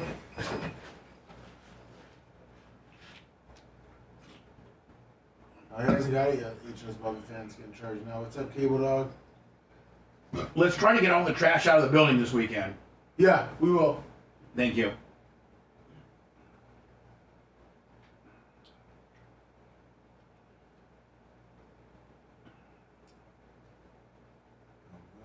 What's up, Semi-Autobus Travis? Nathan Albert. T-shirt Will. Bubba, do you want Brendan the Quad to bring you some Old Milwaukee? No, He can get 30 packs. His dad drinks it. Yeah, I mean, if he wants to bring me... You can get 30 packs for $20. Yeah, tell him to bring me 2 30-packs and I'll, Do you know if he drinks red or blue? What's the difference? I think it's red. I think the last time you and I talked, he's a red drinker. Red. But what's the difference? I think the blue is light. No, he doesn't like the light. Okay. Yeah, I think the Old Milwaukee is the straight of red. Yeah. So bring me 2 30-packs. Okay. Brandon will bring those down. Warm. Make sure they're warm. Okay. Because I don't like to go cold, Well, yeah, don't skunk. Cold, warm. Yeah, you'll skunk the Old Milwaukee. But somebody said that doesn't really matter as long as that doesn't matter, man. That's as long as it's not a lot of time.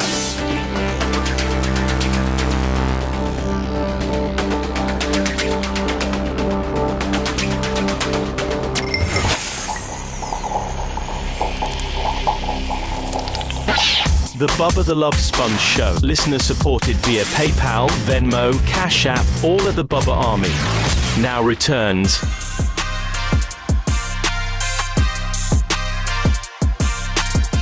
Kushner, you're the only one that's not in on the squirt gimmick. I mean, I think Lummy and Ashley have that dynamic. Lasker and Sarah have that dynamic. Me and the Merch Crick have that dynamic. You're the only one that seems to be offended by squirt. Oh, I'm not offended whatsoever at all. You just can't do it. No, it's not even about me. It's about I never expected to hear Gene say that. He goes, let me tell you something. This pump is nothing. My wife squirts. Right. I just never have heard Gene just be that, sexual before. Well, I know Gene's got a hot wife, and he tries to take it to the next level, and it looks like I try to make sure she gets hers. And Gene has been, with the show for nearly 20 plus years, and he knows the Bubba two-fingered cul-de-sac Jones technique. Yeah. and probably administers that said technique on his lovely wife. Dead money. And she responds. I mean, like it's like a trick setup, Gene. Like remember when reverse split was in sprint cars was like somebody figured out reverse split. Me. And it was the hot setup. And, I did. Okay, but it was the hot setup, right? Yeah. And the two-fingered cul-de-sac technique is, I think you would agree, the hot setup. It is effective if done correctly. No, please, it's not Milwaukee's best. Nobody think my buddy Rob from Eldora drinks Old Milwaukee. Not Milwaukee's best. There's a big difference. What about Keystone Light? No. That's what I drink. Old Milwaukee. And Brandon the Quad's bringing me down 230 packs. Yep. So I'm going to have more than I know what to do with. Jesus. A lot of coaching, NFL coaching vacancies. This is tied for the most ever as the Dolphins fire their coach yesterday. And then the Bucks, here we go. Dolphins fire Mike McDaniel, the quirky, innovative coach who they once viewed as their future. He's gone. Here's the story on that. Oh, the fans have decided to move on. The team fired. Now, Lummy, you're saying you'd wish that that's the coach. The Buccaneers would pick him to be the offensive coordinator because as much of a head coach as he wasn't, he's a hell of an offensive mind. Yes. Is that what you're saying? Yes. He's a better offense coordinator than he is a head coach. Mike McDaniel this morning after another disappointing season. Owner Stephen Ross says the franchise needs an organizational reboot from top to bottom. Buckle up, Fin fans. There's several openings. The team now needs a new general manager, a new head coach, and possibly a new starting quarterback. The night team's Mike DePasquale live at the team's training facility. He's in Miami Gardens. Is Tua pickled? Oh God, he's toast. Yeah, he's pickled. Yeah. Well, I don't know about. I mean, I don't know about. I don't know if it has to do with his concussions. I just think he's done. I just don't know if he's as good as everybody hoped. The skill set that they thought. Yeah. Gardens, Mike. Hey guys, a full plate for the Dolphins moving forward, and there were a lot of expectations for Coach Mike McDaniel when he signed that 3-year contract extension in 2024. After 2 straight losing seasons and a turbulent 2025 season with no playoffs, McDaniel is out.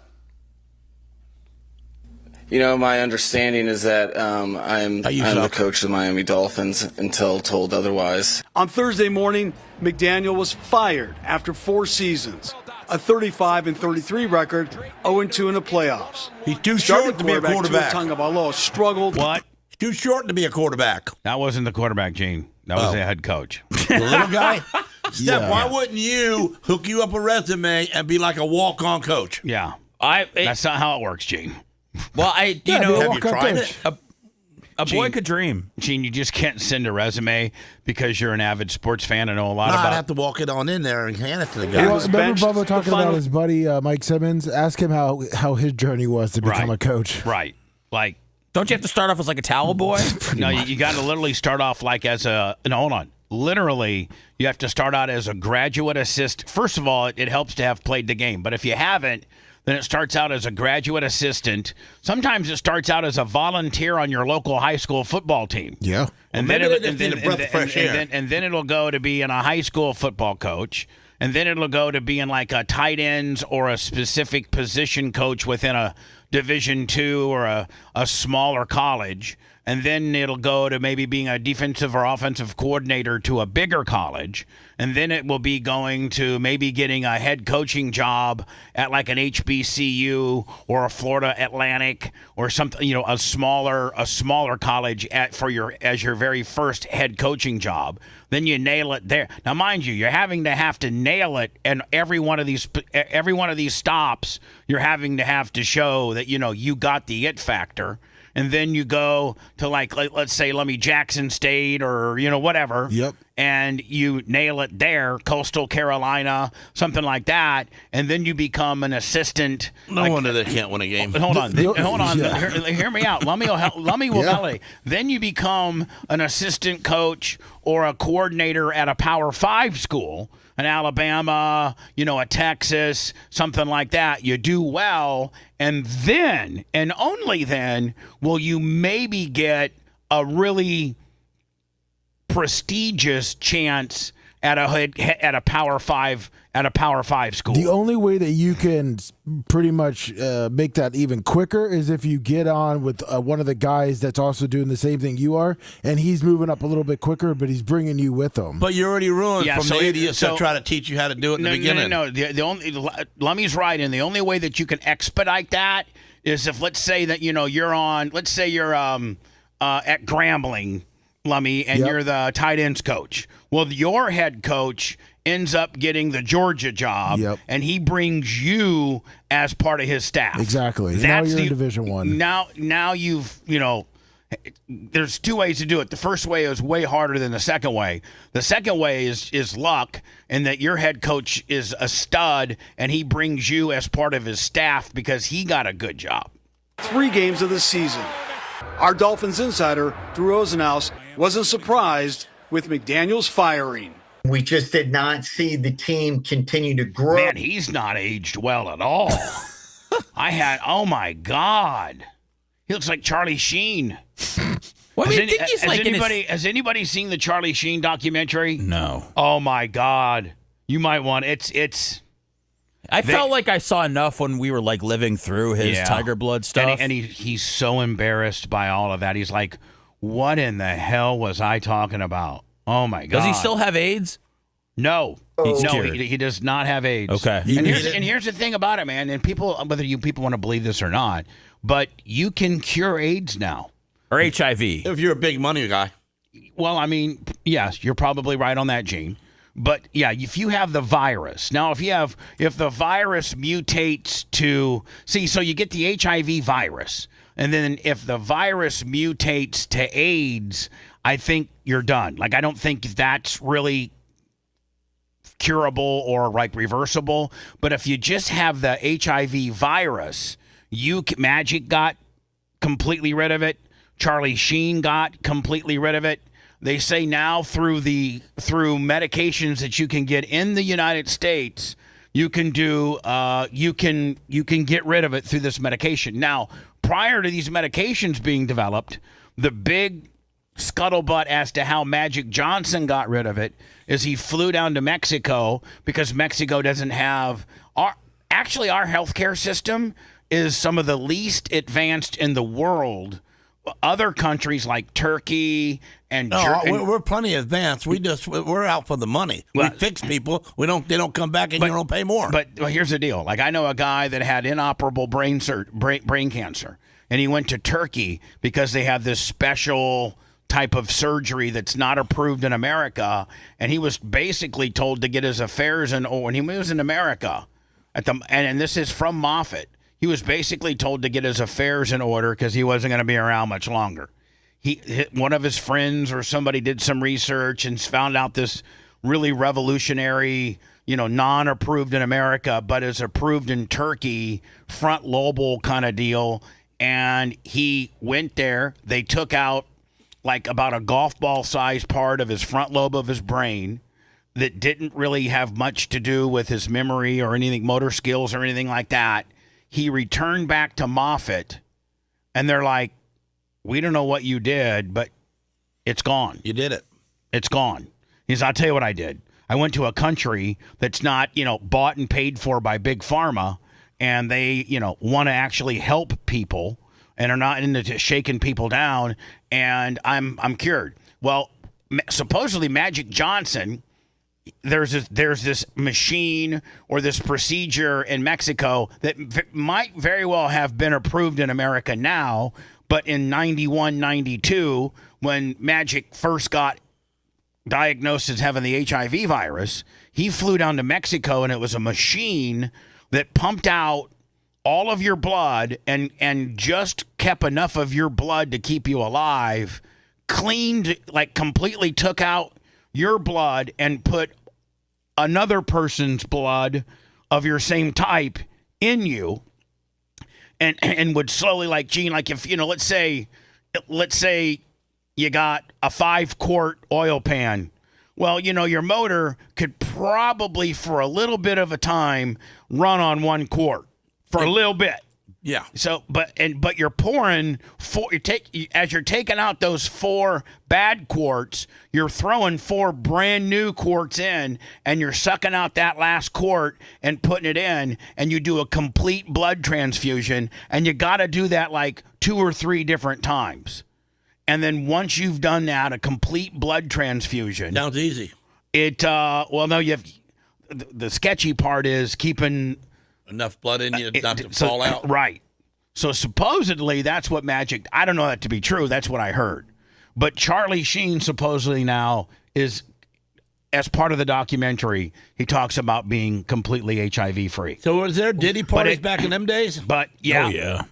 But you know how much he said, I forget how many tens of millions of dollars, because any girl that slept with him automatically, and by the way, no. And by the way, Lummy, guess what? Guess who? All the women that slept with Charlie Sheen and might have been exposed to HIV, guess who they lawyered up with? Gloria. No. Oh. Keith Davidson. Oh my God. The guy that represented Spice Boy on the Hogan sex tape. He's the one that shook Charlie. You can Google it. And so any girl that had slept with him while he supposedly had HIV, although they did not get it. They sued him for the English. No, for the potential exposure. You potentially exposed them to the HIV, and he said on a sweetheart deal, he was writing at the minimum $500,000 checks, and in bad instances, he was writing $5 million checks. Wow. And Charlie slept with a lot of women. Lot. Anyway, I think it's on Netflix. It's a pretty good watch. But AIDS is the only way to get that is from dudes, right? No. I mean, I think anal, and I'm going to have to be careful on how, I think anal sex and or sharing needles is about, vaginal sex is less than 1% of AIDS transmissions. So figure it out how you get it. No, Bree Olson did not sue him. She was one of the ones that did not sue him. Progress, in fact, it regressed. It just wasn't enough for McDaniel to continue to coach here. Winning 15 games over the last 2 seasons was just not good enough. Dolphins owner Stephen Ross released this statement. It reads in part, after careful evaluation. All right, we're done. Boom. So now you got the Dolphins, the Ravens, the Browns, Vegas, Falcons, Titans, Giants. And where are you going to find all these guys at? Now, come on. Arizona. You got 8 teams now looking for head coaches. Yeah. And then the Bucks. I got to find that. So now we're going to elementary school football. Yeah, coaches? we're going to flag football and trying to find coaches. And then the Bucks, Tampa Bay Buccaneers, fire offensive coordinator, special teams coordinator, and other position coaches. So they fired. How many total coaches did they fire yesterday? I think it was the 2 retired. I think it was 5 and 2 retired. Wow. So 5 total. Yeah, and 2 retired. Do you think the general manager fires them, Seth, or you think the head coach does? Sometimes I think they make the coach do it. Yeah, saying you brought it. These are your guys you brought in. I don't know what it's like at the end of the year. I don't know if you have to plead your case to come back. I don't know if it's just like if the GM feels like he knows what went wrong, or the coach has to explain. I don't know if the coach just do it to save their jobs and they go, I think we'll make a change. I think before you get fired, they give you a year of blaming it on your staff. And that really shortens up your rope for the next year, because they're going to bring in, obviously, a new staff. And at that point, it's really you, not them. Yes. So, Gene, let's talk about what happened to you. So let's start with this. The minute you wake up yesterday. Let's start with that. Well, it starts way before that. Okay, then let's go where it started. So a while back, I'm going to rheumatoid arthritis doctor, and she's helping me with my arthritis, locking my ankles up. So she puts me on a drip bag once a month. That's like $10,000. And your insurance pay for it, right? My insurance pays for it. And then ever since I've been on that, they've never had a problem again. So she fixed me. So meanwhile, it's like a gout medicine also. So, but it requires you to go. It requires me to go once a month, like and they take my blood. Hold on, sit in a recliner, and then then you sit there, and they drip in this medicine. Takes about 45 minutes. Is it through a PIC line or just a regular IV? Yeah, right. IV right in my arm. Okay. So at that time, they take my blood out and they check. She tells me during a couple months back, your liver is being elevated a little bit. We gotta watch what you do. You need to start drinking some more water. So I said, okay. So I drink more water, and the following month I go in there. She goes, I went from like a 4 to a 7, then to a 9, and she's freaking out now. Now, those you're talking about liver levels? Yeah, liver levels. All right. So she freaks out a little bit, and she sends me to a liver specialist. So this dude, he takes pictures of my belly and blah, blah, blah, rolls me around. And now hold on. When did you go to the liver specialist? A couple months ago. Okay. So he tells me, he goes, your liver's in good shape and all, and you might have a little bit of fatty liver going on, which is a mild fix. Just a lot of people have fatty livers. I'm sure I do. Just do me a favor and drink more water. So I said, okay. So second doctor to tell you to drink more water. So I do like a gallon a day. So okay. and have you been doing that? Yeah. Okay. And so I'm taking care of business. The last time I went there, it was only down to like 8, 9, and she says it's still way up there, Gene. Maybe you got to go back to the liver doctor because I'm getting scared. And I said, okay. So we haven't made an appointment yet. She's waiting for one more month.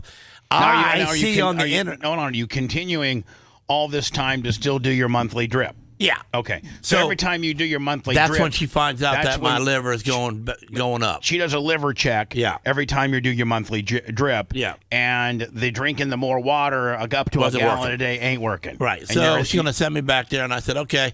So meanwhile, I'm on the phone there looking through stuff, and I see where this hydration place gives you a drip for $89, and it's a hydration, and it helps your liver. It cleans your liver up. Do you see this article on Facebook something? Or So I take it down, I look it up, and I see that's a place on Dale Mabry. So I go to Dale Mabry, and I check the place out, and it's in there, and everything's right. So I tell my wife I'm going in there. And she says, well, don't you think you ought to get with your doctor and find out what you're getting? I said, it's just a hydration place. What are they going to do? They're going to stick some purified or good water or whatever they're going to stick in my liver. Put some purified good water in my whatever veins. they're going to sit in there. Vitamins. It's all about vitamins. Yeah, they're probably like a B12 and a B6 and I don't know. I feel like it's one of those things that started like when rich people would get drunk and they were hungover, and then they would have these IV places come over the next day. So I'm thinking, and I talked to the lady and I said, listen, by the time 2:30, 3 o'clock comes, I'm about out of gas. I'm tired. Mm-hmm. Me too. I said, so I really need to try to find something that's going to power me up because I don't drink coffee. So but you will suck down some Celsiuses. I only do that on 4 in the morning gimmicks. You mean on show days? But I don't do that at work. I don't drink Celsius. Them. So I go in there and I sit down in the room and I see all these pamphlets and I'm looking around at all of these different things you can buy, and the 89 went to 259 quickly. Well, hold on. So the 89 was just to get you in the door. You damn right. Just like a little water. And so I told the lady, I said, listen, this is some kind of gimmick. I said, I can see it. Right then and there, I was fixing to walk out. And I should have. Because the 89 got you in the door, but what you really needed was the 259. Exactly. And so in the 259, what was different within the 259? It was a second bag of hooked up to the drip. That was just specially for the liver clean out or whatever. Okay. But that required a second bag. The first bag. And I know all the different things that are in it. They make the bag. They add the machine that they got there adds what to this bag through the machine. Right. And so well, you don't need this. And it's something about stress. I ain't got no stress. So let's not work on that.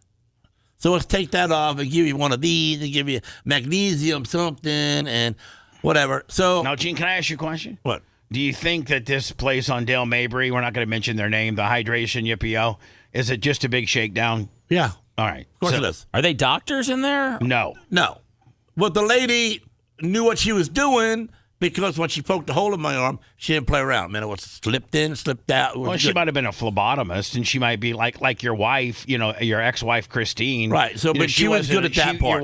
Your ex-wife that Christine tells you a lot. Right was away. Not a doctor, but she was a phlebotomist and could absolutely. Yeah, she was the best there was at it. As far as when they had babies that came into the emergency room and the average nurse couldn't get a vein, that's when Christine made the most money. Yeah, they dispatched helicopter her over there. Right. So anyway. I get done. It's 2:59. Walking out the door, and then they're telling me. No, hold on. So you sit through. You get up 45 minutes. I was there for an hour and a half, almost 2 hours. You get up ticked to the 259. I was supposed to be there for 30 minutes. And the 259 supposed to have the liver kicker, supposed to have the energy kicker. Yeah. Supposed to have, she's trying to sell you all these up kicks. What if you didn't have the 285? What if you just came in there and for the 89? Yeah. Well, you would have got the 89. They would. But that wasn't, the things that made me. What I really wanted wasn't on the 89, The of things course. that you really needed to make yourself feel better based on your what symptoms. I thought would make me feel better, because how it explains to make you feel better, that's what I want. It's probably just the 89 is the basic car I said wash. 250, okay, I get it. Just give it to me. Yeah. And so that was at lunchtime. And then by the time I got home at 4 o'clock, I wasn't feeling too good. Oh, no. And my stomach was growling up, and I went to go eat, and I couldn't get nothing in my belly. And hold on. When you say I couldn't get anything in my belly, does that mean you feel nauseous? Yeah. All right. I'm feeling hold nauseous. on, ladies and gentlemen. I know Gene Lasker talk. I couldn't get anything in my belly means you're want to come back out. Means so you're nauseous. Stop. Yeah, I'm nauseous. So you're nauseous. So I go to bed, and now what time did you do the IV? 2:30. About 12:30 to 1. I was out there 1:15. All right, so 1:15, you're out of there. Yeah, so I leave work at 4. Do you go back to the shop? Yeah, go back to the shop, get my stuff done. Are you working okay? Yeah, I'm working okay. I didn't feel nothing. Okay. I say, and now it's 4 o'clock, and I'm feeling tired, like I always do. Right. And I'm going like, well, I didn't work today yet. And she told me it would take like 24 to 72 hours for it to really kick in. Mm-hmm. And I said, okay. And then there's this, and then about every 45 days, you want to come back and do it again, maybe 17 times. And I'm going, you kidding me, right? So, Gene, she tells you that you may have to do this thing 17 times. Times $3,000. Yeah, exactly. More, yeah, right. Exactly. So I look at her. You could buy a new Gene. You could buy a new liver for that. This is a gimmick. You guys just took my money. That's all you did. Oh, no, sir. This is all about vitamins and this and that. And I said, yeah, I could eat a Flintstone vitamin, probably do the same thing. And she laughed a little bit and went on about her business, and I went home. And I went. So now it's around 11 o'clock at night, and I wake up. So you can't get I don't eat nothing. You were nauseous. I go to bed around 8 o'clock. Go to bed around 8 o'clock because it's a school night. You got to do radio. And I wake my wife up. I tag her, and I said, "Listen, hey Sarah, I'm not feeling so good." I said, do I got a fever, babe? And she puts her hand on my head. She goes, "No, but you're soaking wet." And I go, "Yeah, I'm supposed to be getting hydrated, not dehydrated." Yeah. Well, water's coming out of me faster than it's staying in. And so, hey, hold on, Seth. Don't you wish you had footage of this? Lasker's PJs. Let me tell you something. I'm supposed to be keeping water in, not keeping water out. I'm soaking wet here. Yeah, I was soaking wet. My pillow, my bed, everything. I just got taken for 259, and they want me to go back 17 more times. So in the morning, I unblanket, I get moved around, and then I go back to sleep, and I get up in the morning, and I really feel bad. I got pain in my hips like a cross. Now I need you to stop. Lummy, I need you to now interject and walk me through the texts that you got early this morning.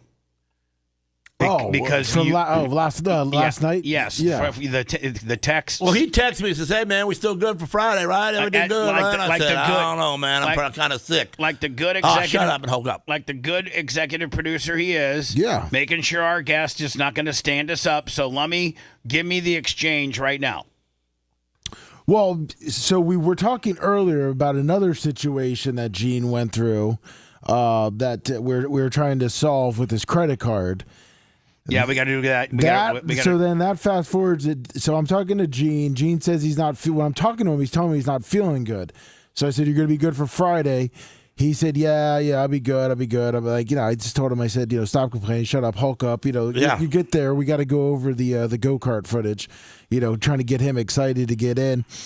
Well, then I randomly get a text of Gene with the hospital band on, the picture of it with the hospital Joseph's. band. Which, by the way, he still has his hospital band Well, on. this is the second one. I wanted everybody to know that I had to go to the second hospital. We're not there yet. Then went to emergency room, and as I was answering questions, they grabbed me up to Baker Act me for my answers I was giving them. Oh, here we go, Told her I baby. was poisoned by a headhunter tribe who came to America illegally, and I fell into their trance. Hold on, Gene. Everybody just hold on. Oh, boy. No more words spoken. I have to ask this one more time. I want everybody to be quiet. Lasker's text said what? Went to emergency room, and as I was answering questions, they grabbed me up to Baker Act me for my answers. I was giving them... Act for the answers I was giving them. I was poisoned by a headhunter tribe who came to America illegally, and I fell into their trance. Gene, you told him that? Yeah. And she looked at me. She goes, "What?" I go, "Yeah, like the Obamis. You heard of them, right? The South Africans. They got the big heads, and they dance around you, and they fix you."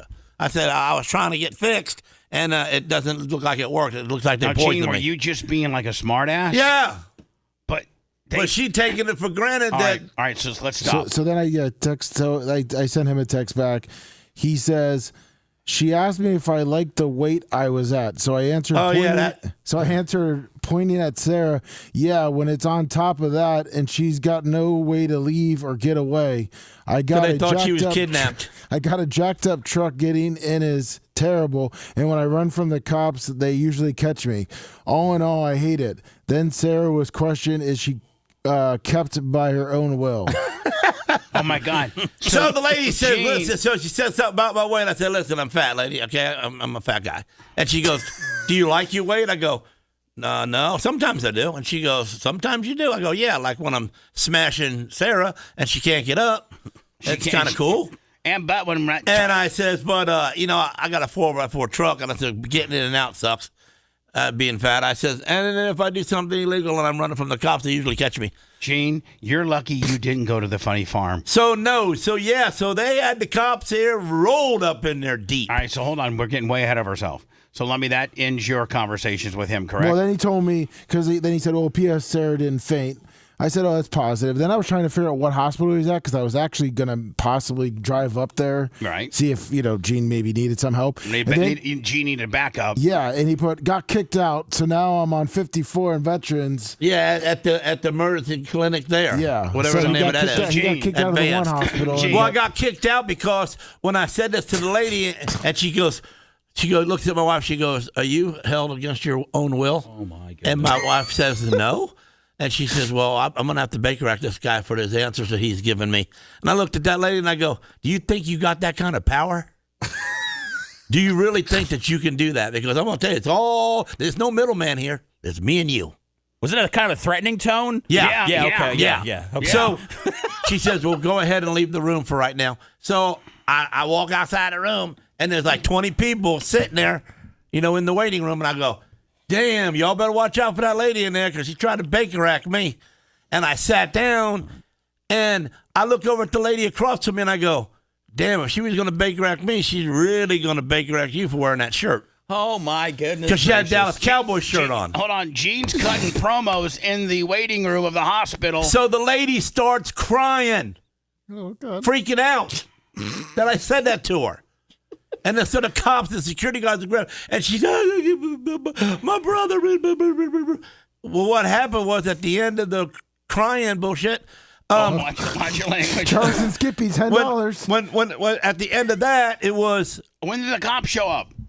Then they were coming. That's why she sent me out of the room. What made them want to? What made them come? Was it when? Because I wouldn't answer the questions. When he's got big-headed Africans dancing around him, Obama's, and then South Africa. But his wife was there, right? He loves being fat so that he can smash his wife, and she cannot and leave. she can't get away. Did she look like she was she was? No, she was a Helen or what are you? A Karen. A Karen, not a Helen. All right, so hold on. Let me just everybody stop. Okay. I gotta walk through this. So Gene. It's 11 o'clock, 12 o'clock, you're perspirating. You are, at what point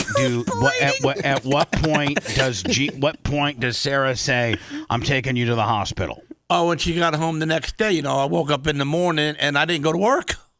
I didn't go to work yesterday. Oh, you're talking about this. So was this Thursday? Yeah, last night's when I was in the hospital. So that's the text went to Gene. I guess, Gene, you didn't expect. Gene did that, Tuesday? Yeah. So he went to the IV thing on Tuesday. Okay. So he was sick. He was home sick yesterday. Yeah, I couldn't even get out of bed. But when did he go to the hospital? What day was that? That was yesterday. As soon as she got home, she said, you got to go to the hospital. Did you still feel sick, Gene, or you were having pain, like in your hips and stuff? Yeah, I'm still having pain across my hips. Did you still feel sick? And I got like a rash around right. So she says, we're taking you to the hospital. We're taking you to the hospital. You go to the first hospital. And then that happens. And then what we just talked about happened. So the lady starts crying about what I said, and I'm going like, damn, lady. Because you tell the lady that you're sitting across from, they tried to Baker Act me, and if they tried to Baker Act me, they're really going to Baker Act you wearing that shirt you're wearing. With that shirt. She Dallas Cowboys. She just freaks out. She starts crying because she thinks she's getting Baker Acted. Now she didn't think she was getting Baker Act. Her brother, and the mom that she was there with got into a crash weeks ago, and he died. And he told her the same thing in his life. Listen, you can't wear that shirt with me wherever we go. Someone's going to think you're crazy. Oh, my God. So it brought $20. It brought back her brother being mean to her about her Dallas Cowboy shirts, and she wishes he could be mean still, but he's gone now. So the last time that somebody had commented about her Dallas Cowboy shirt was her brother, who's now since been killed in a car wreck. Yeah. And so you bring it up. It brings back really sad memories. She starts crying. Yes, but they thought I did it. Are the cops on the way? Yeah, they're in the door now. Okay. Okay. And so are they TPD or Hillsborough County? Or Pasco County? Pasco County. Pasco County Sheriff's Department. And so what happens? No, now? they're Tampa. They were with Tampa police. Tampa PD. Yeah. So when you walk in, there's a big old white machine there where they're doing some kind of cardiac training outside. And so now I see that, we might need to leave. So when we walk out. So the cops, had they made contact with you, or you could just see them in the parking lot? I could just see them talking to the front guy. And you're streetwise enough to know that they're there for me. They're there for you. Yeah. So you're like, hey, Sarah, we might need to dip out of here. Yeah, so we go to dip out of there, and then the cop says, listen, sir, can we ask you some questions? I don't talk to cops. I don't answer questions. And unless that big box right there is a SWAT team, you should leave me alone. Okay. And so what was the fine police officer? They just moved over and let me go. So I figured they were going to catch me down the road, but they didn't. All right, so then you go to another hospital. Yeah. Because the first hospital wanted to put you in the funny farm. Right? Yeah. Right? For no reason. And Gene, I think you gave him pretty good reason on your answers. You're trying to be a comedian and talking about African big-headed people sent by Obama that put you in a trance, and the fact that you like to be fat so that you can lay on top of your wife and she can't get away. And by the way, Gene is fantastic. Hierarchy, $100 on the PayPal, Venmo, Cash App, the Bubba Army hierarchy. Thank you so very much. Lasker does bring in the money. We might need more than that by the end of this story. Yeah, exactly. So, Gene, those are questions that they could potentially Baker Act you for. So you get out of there. Yeah. But you haven't remedied your illness or whatever's wrong with you. Nope. So you decide to go to another hospital. Yeah, so Sarah calls around and finds another Hi, place. this is Sarah. Do you take crazy people? Because my husband is crazy, and the last hospital we just got kicked out of. Well, she walks in there and she says, "Can I answer all of his questions? Because he's out of it. He doesn't really need to answer any questions right now." And it's pretty bad when you have to bring your wife to answer just standard questions. So the that you're doctor not there paper was at. cool as hell, Right. and he goes, I walked in there and Now, what are your symptoms at this point? Good question. a rash and cramped stomach, and feels like my tailbone is aching me to death. Mm-hmm. Like the bones right here where my belt go. Right. So, So achy bones, a rash, Yeah. and you're nauseous. yeah. Okay. And so and he looks up and what you're crazy. he looks up what? Well, he didn't know about the crazy part because Yeah. we didn't mess with him too much. So he looks Now, up did you what tell I him? took. Did you tell him that you got like some kind of infusion? Yeah, we told him. Well, my wife told him everything and showed him the chemicals that was involved, and he said right off the get-go, well, with the symphony that you take, you shouldn't take any of these 4 because whatever it does opposite. And he goes, Reaction. And he goes, so he says with So your she current tells him, with she says, your "Listen." current medication that you're taking via your doctor's prescriptions, Yeah. you shouldn't be I shouldn't. intermingling these 4 that they had in your infusion. Yeah, out of the 9 that she put in me. Right. So then he goes. Then she says, "Well, he had Bell's palsy 2 months ago." And he looks at me and he goes, "Wow, went away, huh?" And I went, "Yeah." He goes, "Most of the time it does, but sometimes you can linger. But I don't see no lingering part on you." I said, "No, face it straight." I said, "I got a problem with my belt just now." And so he says, "I think what you got are scallops." And I said, "Scallops? I don't fish." And he goes, "Well, it's really not fishing, bro. It's a nervous, it's a nerve I have thing." been scalloping in Chris River for at least 10 years. So I'll tell you that right now. That's why I got the rash there, and it's because of one nerve, a single nerve that goes down my leg is pissed off. Did you have to take your pants off? I had to take all my clothes off except my underwear. So, and then I had to go across the hall. Are you in a gown? Yeah. So I go you're across in a hospital gown. Yeah. So I'll go over to take them. My underwear. She says, "I need you to piss in this cup," and I go, "Okay, I'll try hard." We call that urinate, Gene. Yeah.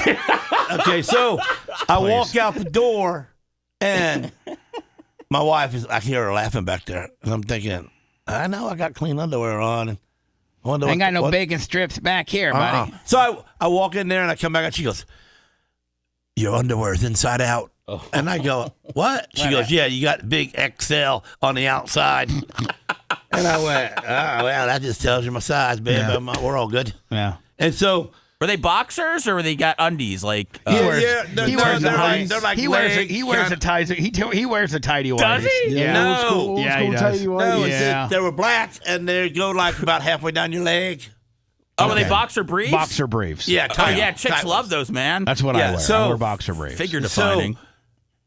So they were inside out, and she laughed because Coben, when he was 3 and it was at the doctor's, he was at the doctor's and he was dancing in the doctor's room, and he was dancing like his sister's dance, twerking, and he started twerking, putting his butt in the air, and he had a poop stain on his underwear. Who's this? Coben. When he was 3, Bubba. 3. Keep up. Oh, okay. So she took that video and put it next to the video of me walking with my underwear inside out. Wow, that's a good Father like side. son. Now Sarah's doing video editing at the hospital. Well, she just thought it was funny. I was like, we're together. Right, you're doing a meme. So at this point, you guys, Sarah's building memes at the hospital. You're in a gown with your extra large pants showing. You've urinated in a cup. The doctor's been far more cooler. Yeah, he's diagnosed what your problem was. Well, he says, so your answers are going to be funny? And I said, not everybody laughs at them. And he goes, okay, well, here, let me give you a little bit of pain medicine.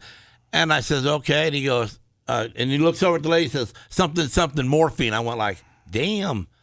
I'm gonna get me the good stuff. After that, it was no even thinking about saying something funny because I couldn't hardly talk. Completely. It was like a tranquilizer dart. They had to get this big horse down. That's exactly what they're doing, Seth. They're like, you know what? Let's give him the booty juice, if you will. Yeah, we go. This clearly shut him up. This lovely woman cannot contain this man, so we're going to have to bring in the medicines. Let's not forget that at the first hospital, his wife was asked if she was being held without her permission. Yeah. So the question every husband wants to be asked at some point in his life. The question that every wife wants to be asked. Right. Yeah, exactly. Yeah. So at that point, you're done. I mean, you're good. Is that is that the end of the story? That's pretty much the end of the story. What time did that happen, Gene? That was around 11 o'clock p.m. Yeah. Yeah. So that's last night. So you didn't know if you'd be able to kick out and be ready for this morning. No, I didn't know whether I was going to kick out or be ready for this morning when I was at the hospital and they were trying to keep me. So what? So do you have scallops? And Gene, is it called scallops? Or are you mispronunciating something? I don't know. Maybe I'm mispronouncing. Is it shingles? Is it shingles? Yeah, that's it. Not scallop. It's shingles. You got the shingles. It's shingles. It's from. I got them one time too. They put you like on an antiviral. Yeah, they put like me on it. They put a drip thing in it. And they gave me some medicine, and I got to get a prescription. A lot of times shingles is in the 3 or 4 times I've had it in my life. It's been when I've been it's stress. Yeah, stress. It's mostly caused by stress. I don't got no damn stress, though. I can't imagine. You don't think you do. You don't think you do, but your body inside saying it's stressed out. That's why it creates. I thought it says that it's a dormant chicken pox that stays in your. And I had chicken pox back in the day when I was. There's a lot of different reasons. There's a lot of different variations of it, Seth, but one of which is triggered by nerves. Yeah, it says more common in people over 50, people with weakened immune systems, and stress or illness can increase risk. So I probably haven't had it for 10 years. But, when I was going through that federal trial, I broke out in shingles. I haven't had it for a breakout in 10 years. Is it worse than a kidney stone? No. It don't hurt like that. Nothing's worse than a kidney stone. So, Gene, you had shingles, not scallops. Right. Okay. And they probably gave you an antiviral. Yep. And you're going to take that for a couple weeks. Yep. And they said it'll be gone. Do you feel like you can't catch a break with the Bell's palsy and the shingles? I can't. No, man, my life has been perfect for so long. It had to come to an end. You feel like you're dead now? No, not dead, but, I'm always fighting something now. You're a fighter. I know, but, sometimes fighters got to rest. Gooch said, this mother effer went from eating seafood /scallops to roofing /shingles. Gene is straight money. So Gene, let's talk about, before we go into words, the fact that the last time you went to 7-Eleven, somebody stole your identity and racked up your credit card. Yeah, because I'm a Chinaman. Bubba, can I just say, I'm at a doctor's appointment, Bubba, on Wednesday. Okay. Gene, I've never had my phone literally ring more than Gene. I think called me like 13 times. Here's the thing with Gene. He said, "I got 711. I need help." 711. What's 711? Yeah. 7-Eleven. I'm at 7-Eleven. Oh, I thought it was like the suicide line. No. 711. Here's the thing with Gene. If you don't answer it all, he'll call you 46 times in a row until you answer. I started to say, listen, you ain't Bubba yet, so get on the phone. Bubba, you do the same. If somebody doesn't text you back, you'll send a bunch of question marks. So, all right. I mean, he gets it honestly. Okay. I just needed 7-Eleven's phone number so I could call him and he could get the tape of the guy who got my card. All right, Gene, so what happened? So I go in there and You're talking about the 7-Eleven right across the street? On Wednesday morning, yeah, at 4:50. When you bought the Slim Jims and all that exactly. Right. So I pay, I stick my card up in there, boom. And as I'm looking at this Chinaman, goofy, he's just goofy. So you're saying the guy who works the counter. Yeah, not 7-Eleven. Yeah, 7-Eleven's in the back in the freezer. Yeah, right. And so this Chinaman comes up. Hold on, you're claiming that the clerk is a Chinaman. Yeah. Is that proper or is that a slur? Does it not even matter at this point? I think it doesn't matter at this point. Okay. We do not. We can't say that, Gene. Okay, well, so he's a shrimp appetizer. You can call him. He's a what? He's a shrimp appetizer. What? Okay. Well, it's like, raw fish. He's a Chinaman. Let's call him a Chinaman. Okay. A human being that might be from China. And he's working He's working the front counter at 7-Eleven. Yeah, so little Mr. Saki says to me. Little Mr. Saki, I like that. He says How about Hong Kong Fooey? Yeah, Hong Kong Fooey. Mm-hmm. He tells me the price. I stick the card up in there. And he says, yeah. And so he starts pulling this tape out, the receipt. And I'm, bro, it's 3 foot long. And he's pulling and pulling and pulling. I'm staring at him, and he rips it off, and he wiggles it in the air like it's a flag, and he hands it to me. Well, I look at it, and I go like, there's nothing on it. I said, there's nothing on this. What are you doing? And he goes, oh. And he pulls another 3 foot out, waves it in the air, hands it to me. Nothing on it. And then he points up at the top of the register on a piece of cardboard. It says, no receipts today. I guess because the receipt machine's broke. Oh, it's the receipt machine. It's broke. I said, man. Hong Kong's telling you that the receipt machine's broken. I asked him if his grandpa was from Pearl Harbor. Okay, Gene. I mean, I just asked him. No wonder he stole your identity. That was afterwards. But so he got me all riled up. Why did you need a receipt? Why didn't you yell for? Because I use it as a write-off in my business. Oh, okay. Why didn't you summons 7-Eleven back in the freezer? You have a friend there. I know, but I didn't know the guy was a kamikaze pilot and just looking to take out a white guy. I'm just saying. So you're I leave and he's got my card. So hold on, he's got your card, potentially your card number. No, my card was in the machine. I never pulled it back out. Gene forgot he left his card in the machine. Oh, Gene, you left your card in the machine. Yeah, because he's doing all this waving of the tickets in my face and doing stupid stuff. Well, this doesn't sound like I think the guy. No. That guy had something to do with the other guy stealing it because they're in cahoots. Because that guy took my mind off of getting my card. All right, so he's giving the sleight of hand trick gimmick to you to keep you off your game. Yeah. So that you keep your card in the machine. Yeah. Then now they. So I go to use my card later on. You try to find your card, and it's not in my pocket. Right. So I have to use another one. I call the wife and say, "Listen, I lost my card 7-Eleven this morning. 450 or 550 is the last time I used it." So she calls up. And she goes, "You got 9 other payments. No, you bought 9 things after 550."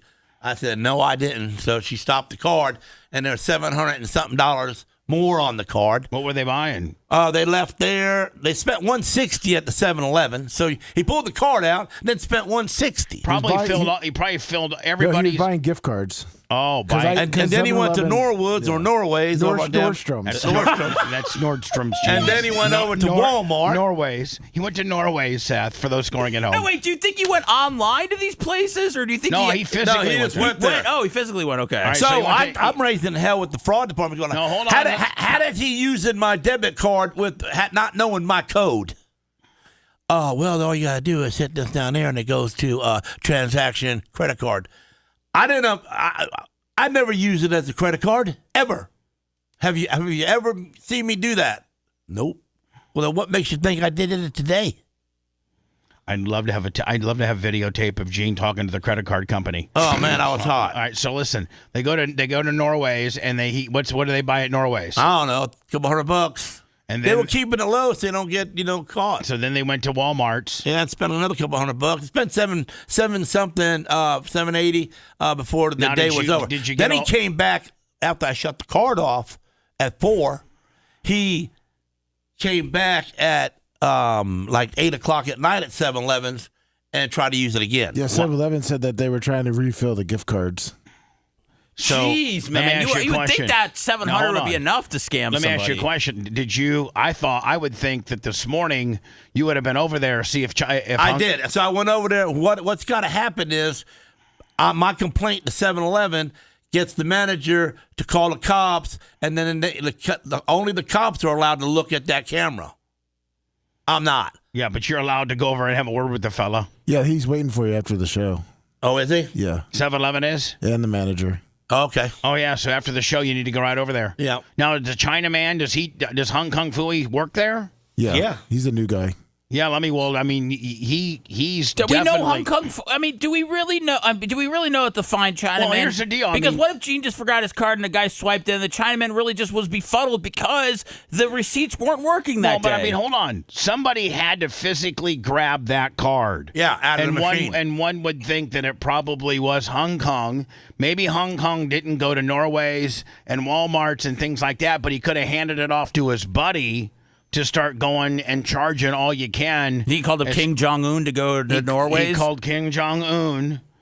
And so as he's probably still doing his shift at 7-Eleven, he's got his buddy out, going to Nordstrom, which Gene calls Norway, going to Norway and Walmart and then back to 7-Eleven, trying to get as much on this card before it gets canceled. So maybe Hong Kong Fooey, the guy that did the sleight of hand gimmick for you, Gene, he may not have been the guy that actually went to the stores, but he's probably the guy that commandeered the card and handed it to the bad guy to go rack this stuff up. That's what I'm saying.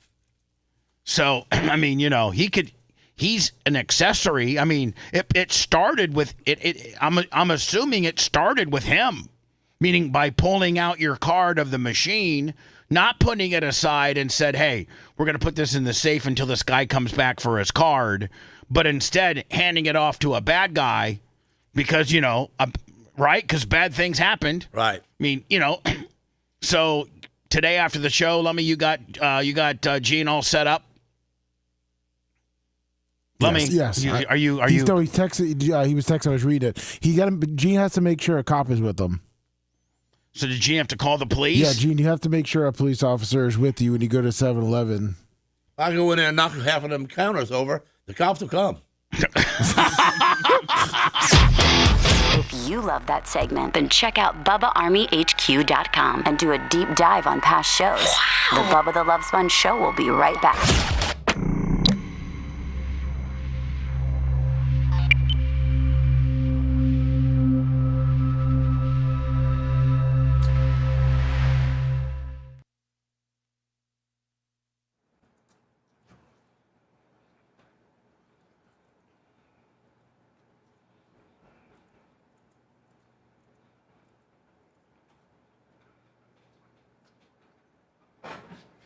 Credit card company, they're going to reimburse you, right? Yeah. As long as I file Oh, yeah. the thing, the police report. I'm just curious if it is Hong Kong Fooey. Why? I'm curious if it is Hong Kong Fooey. It's in the tape, because, That's all my wife out. it should be pretty obvious to see who it is. Much.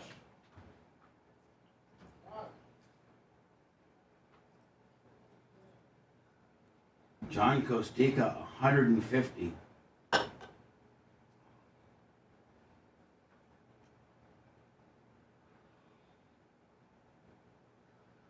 It's hot as hell in here. Okay. Woo.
What the hell is that? What is that sound? Hello? Gene! Yeah. What are you fucking watching? Watching my dog take a bath. Oh, I'm like, what the fuck is that sound? You gotta see this. I can't, I don't have time right now. Okay.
Bobby wants to know if you got the cream machine going. Bobby who? My man. I'm working on it.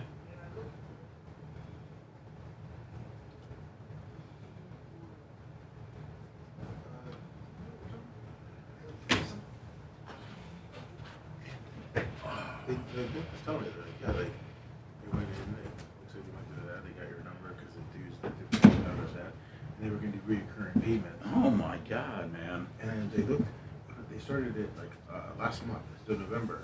Yeah, so November, can I call it in December? I didn't know that. I didn't know scams were so prevalent.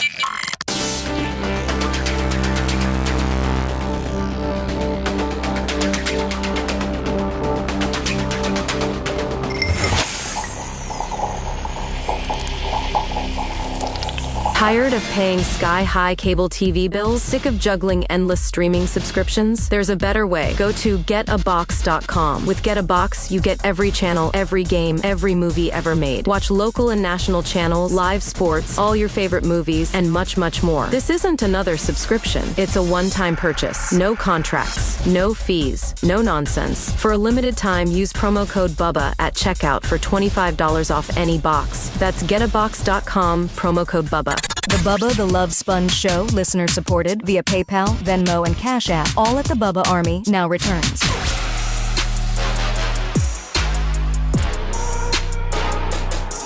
Johnny, the steel-slinging Valparaiso madman Costica, $150. PayPal, of course, that's Johnny's poison of choice. PayPal, Venmo, Cash App, The Bubba Army. Thank you, Johnny K. Lasker brings it in, my friends. I did not know this, that one of the reasons why they're attributing Indiana... Now, listen, Kurt Cinetti, is that how you say his name? Cignetti? Cignetti, obviously, is probably the main reason Indiana IU football is now the number one rank. Has, God, what, maybe... They weren't number one all season. They weren't number one until like the last third. They beat Ohio State, right? Yeah, when they beat Ohio State is. Yeah. So, but they're 14-0. They deserve to be number one. They play Oregon tonight, and then whoever wins tonight will play Miami, I think Monday, for the national championship. But out of nowhere, Indiana, in the hiring of Cignetti and in the changing of the culture, and then obviously nobody in collegiate football is going to be competitive if you're not big on the NIL, and being big on the NIL and having large sum of monies to lure these players away takes boosters. The universities don't come up with these money, boosters do. And guess who the largest booster, and there's been reports of nearly $100 million. Guess who for Indiana? Your buddy Mark Cuban. Mark Cuban, to the tune of $100 million. $1 million or more in a donation, and they were able to turn their entire program around. They're now the number 2 team in the country. Obviously, this is a little bit older, because they're the number 1 team but this guy, we missed the first part of it. I'll reset it. He says 100 million. Let me just reset it. If it comes back.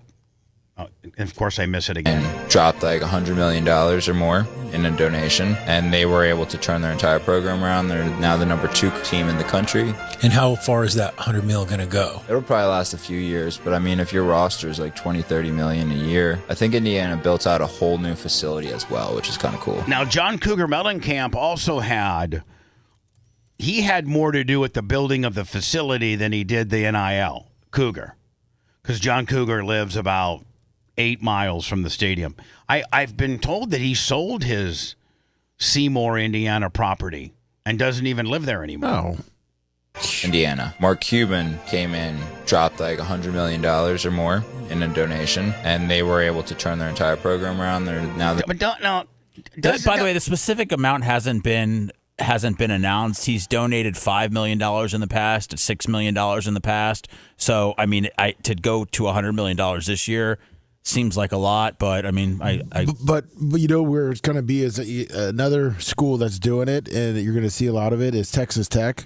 Well, Texas Tech's actually I think number 1 in the country. Well, that's because they got one. His name's Cody Campbell, and he's an oil guy. He's a 44-year-old oil billionaire. Billionaire, and he's already invested $100 million. And so, but what's that get you? He's a big fan. No, I know that, That's but about it. I mean, what's that get you? I mean, nothing. You're helping. You want to see your university and your team win. I know. And how bad has that? I mean, this can't be good for college football. But they've been doing it since the 80s. No, they haven't. The SMU. Listen, the guy SMU got busted. Yeah, and other schools are doing it and put on the death. I mean, listen. It's somebody said it. I don't know who it says. It says they used to go through the back door. Yep. Now they go through the front door. But the guy that I know that does the NIL told me when he was with Mississippi State and all these different schools, he would take duffel bags to players. And pretty much just try, you're just giving them hundreds of thousands. Didn't Manziel get like $3 million under the table or something? His dad asked for a bunch of money. Yeah. So I mean, it's now it's just open, like Seth said. Well, I mean, I tell you what, it has done. It has taken the predictability out of it because, like I said, like we said earlier, Seth and I were going through, the Clemsons, the Alabama, the Georgias. The teams that used to be when it was the conventional way through recruiting and not necessarily the NIL or collectives or portals, we had the same 6 teams. Well, now through the NIL and portals, I mean, we got 2 teams inevitably that's going to play for the national championship that have not been part of a national championship equation for over 15 years. So we have 2 basically brand new teams, and the NIL and the portal have broke that stranglehold that those 6 teams had on the system. And so maybe Miami got Carson Beck from Georgia, and they got Mendoza from Cal, and now look where they are. You're going to start seeing these a lot of old like the old Big Ten schools or these schools that have deep pockets too that are going to you're going to see like a Northwestern, you're going to see like a Wisconsin, an Iowa. Yeah, Wisconsin's big. Their transfer portal and recruiting was I think they're in the top 5 this year. So Tom Brady, I got 2 stories. One, did you see his new girlfriend? Oh my God! Was Alex Earl? Yeah. Oh my God! I got a story about that. But I guess he's the latest spokesperson for Pizza Hut, and I don't know. God, I don't even know. Think he sucks that Pizza Hut down? I don't know. I bet he sucks the 15 or 20 million they're giving him down. You know what I miss most about playing? Yelling, "Hut!" I mean, I tell you, he still looks good as hell, does he not? Yeah. So I got this job. I got your Pizza Hut! Brady's back. Pizza Hut! The goat? pizza? Roughing the passer. Shake it off, Gramps. Get our biggest pizza for the biggest games. The Big New Yorker for only $10. Don't forget the pizza before the... You know what I miss most about... So, Big New Yorker. So Pizza Hut's got Tom Brady. Papa John's got Shaq.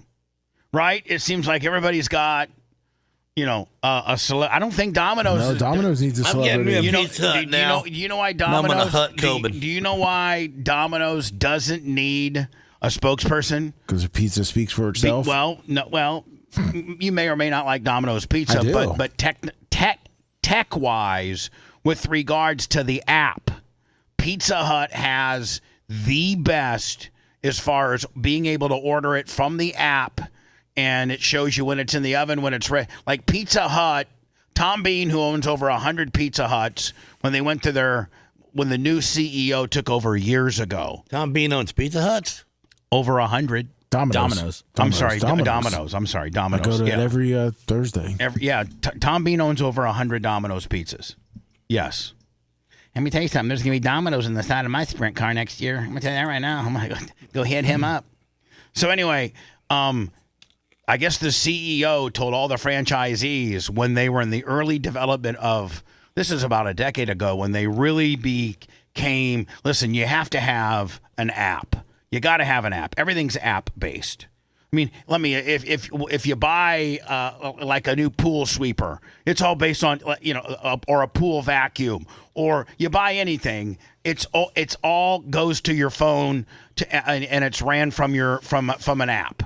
I guess the new CEO, when he had this vision 10 years ago, says Domino's isn't a pizza company. Domino's is a technology company that sells pizza.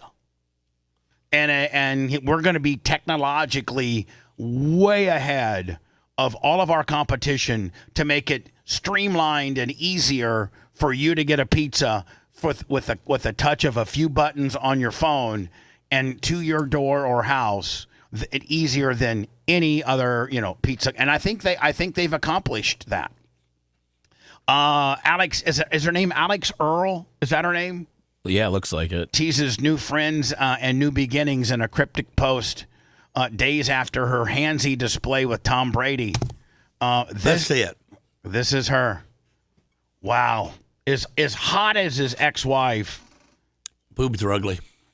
You think those boobs They're are fake round. Look at them. They don't touch. Nothing. Gene, she's got her hands up. And when you put your hands in that position, it tends to hike up. They ain't gummies. And then I think, this is them at a party, at a New Year's Eve party. She's 25. He's 48. Her boyfriend used to be, I believe, a wide receiver on the Texans. So she's kind of. Was it Braxton Berrios? Yes, it was. Yeah. Is she a cleat chaser? Yeah. I mean, if you are a cleat chaser, what's the ultimate? What's the ultimate score? Tom Brady. Tom Brady. I mean, because listen, when you're in the league, you might be making X amount of dollars, but Tom Brady, I mean, he's making $35 million just from his Fox deal alone. Then in crispy barbecue, baby. Hood. Yes, that Braxton Berrios. Yeah.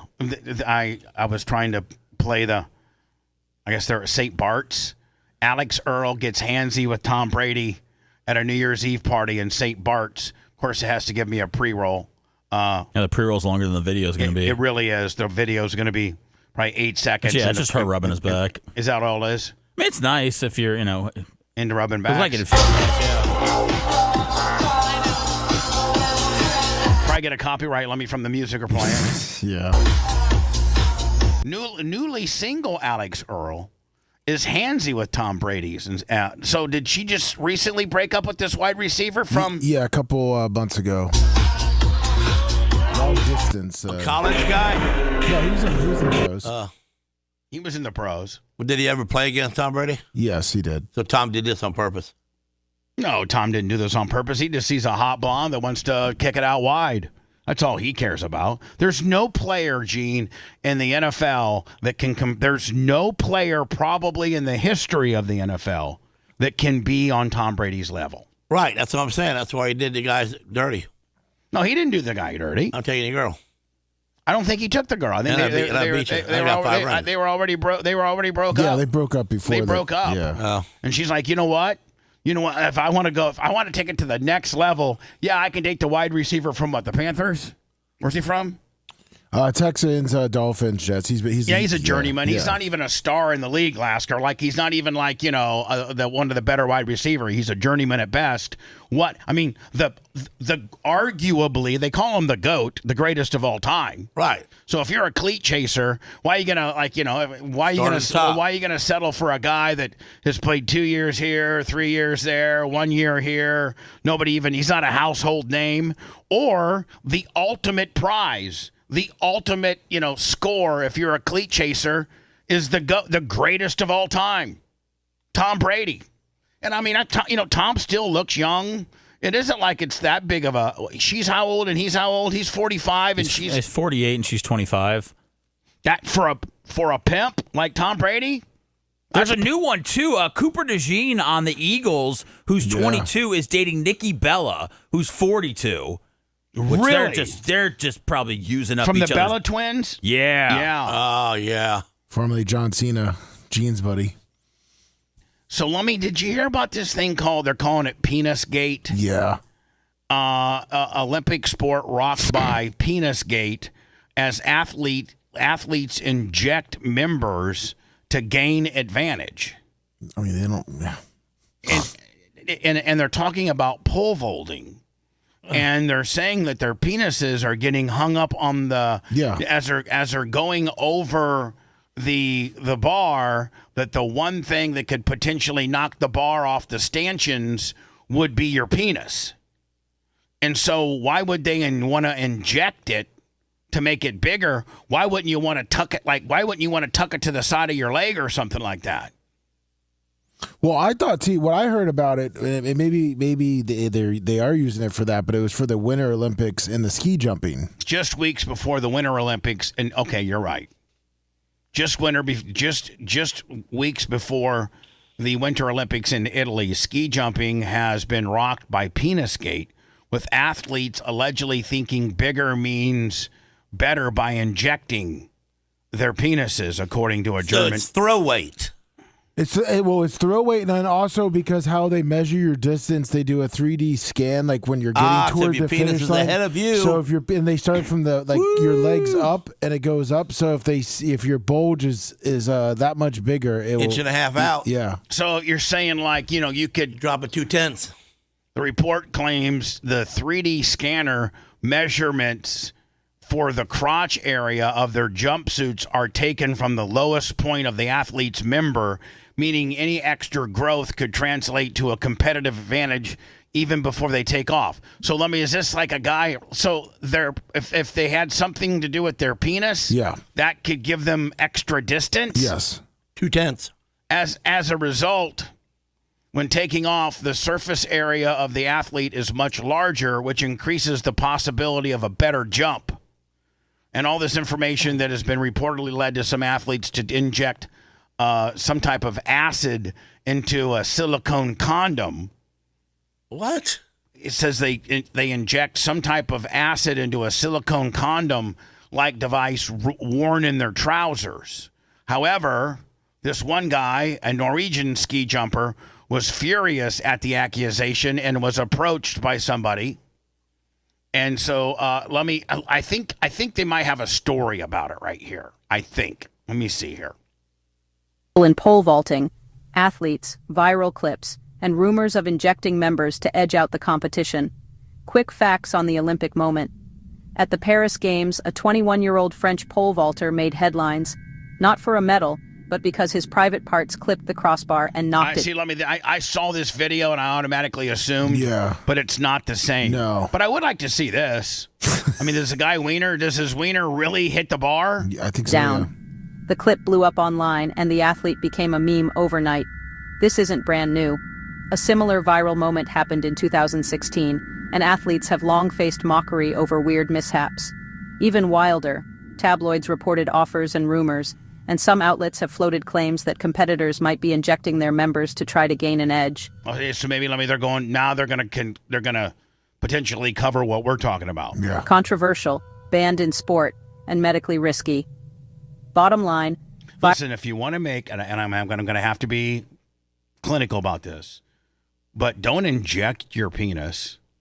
Just pump up your penis. Yeah, work it out. And Gene's got one right there. Don't you got it charging? Yeah, it's charged. It's ready. All right. Well, don't just keep it charging. Right. So you ever see the commercial where the girl and the guy go to a movie and the guy's got the popcorn on his lap? Yeah, Gene, we talk about the popcorn game all the time. Okay, well, I did that in my race car to Sarah.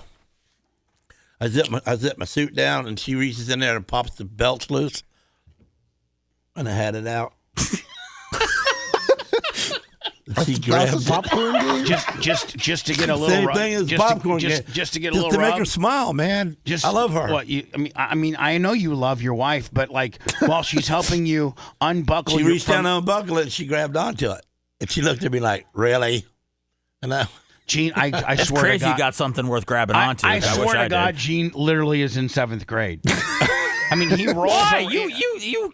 I've never. If you had a race car, you would do that too. I've had race cars. Hold on. He was my teammate. No, I know what I'm saying He was now. for 10 years, he was my teammate / boss car owner.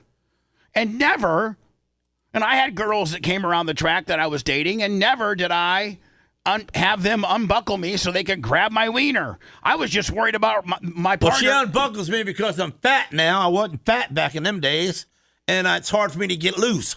All right, so she unbuckles you, so you figure you might as well get a wiener grabbed in while you're doing Yes, it? Viral moments playing can around with ruin her. reputations, spark conspiracy, I can tell you're really worried about the race car setup when you're.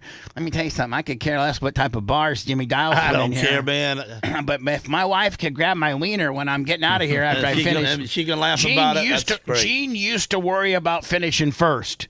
Now he worries about I don't care. Having a good time. I don't care where Love I finish. Gene. As long as my wife can Kevin grab my mom. penis. Love Gene, Kevin's mom, $250. Oh my God, that's Kevin from Sunbelt's mom. Yeah, Kevin, you better bring your mom. Sunbelt, I love them Sunbelts. You better bring your mom to BARP this year, Kevin. I told Kevin to make sure she was. She was there. Make sure she comes. What's her name? Kathy. Conversations about athlete privacy and safety. Fact 5. He finished at 5.60 meters, 12th overall. Fact 4. Overnight, the meme outshone the sport. Fact 3. A 2016 athlete said coverage mocked what didn't happen. Fact 2. An adult. I've seen enough. Love me that Gene. Kevin's mom, $250 more. Another $500 all in. How about that, baby face? Ain't nobody like you. Wow, Kevin's mom. That's right. That just broke the all-time record of one person twice. I like that it said it's from Anonymous, but then says from Kevin's mom. If you want 24/7 on-demand Bubba and the crew, go to BubbaArmyHQ.com. Right now. The Bubba the Love Sponge Show will be back after this.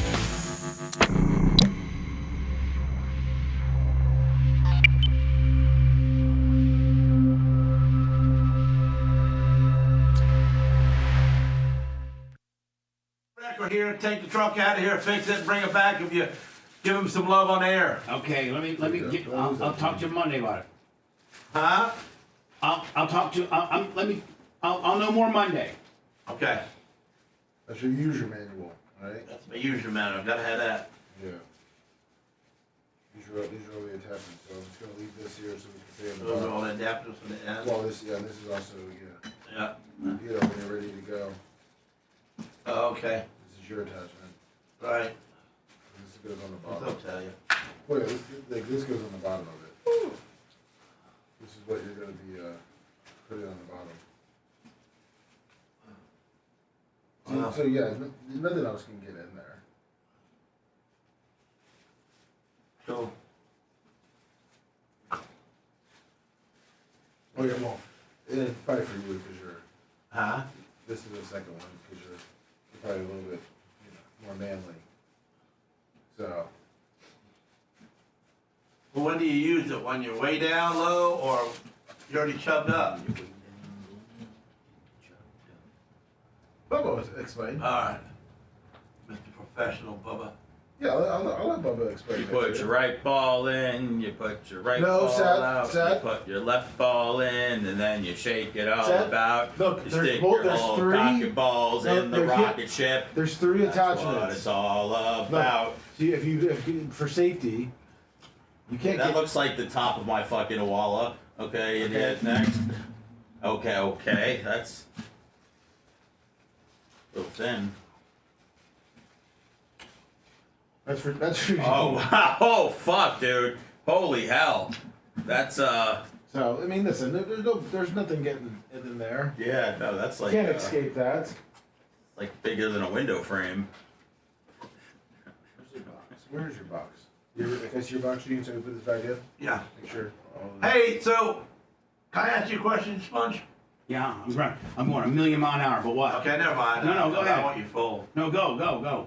Would there ever been a second time with you and your wife and Hogan? No. There was a few times. So did you pump him up? Did you pump him up? I'm sorry, you're so busy, Sponge. I want to ask nothing else.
Hit 1.3 million so far, Bubba. Good.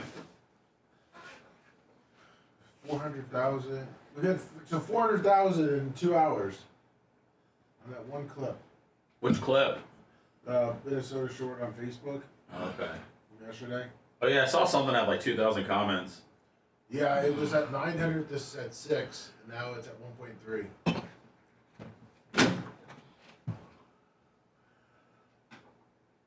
Man, I'm beat.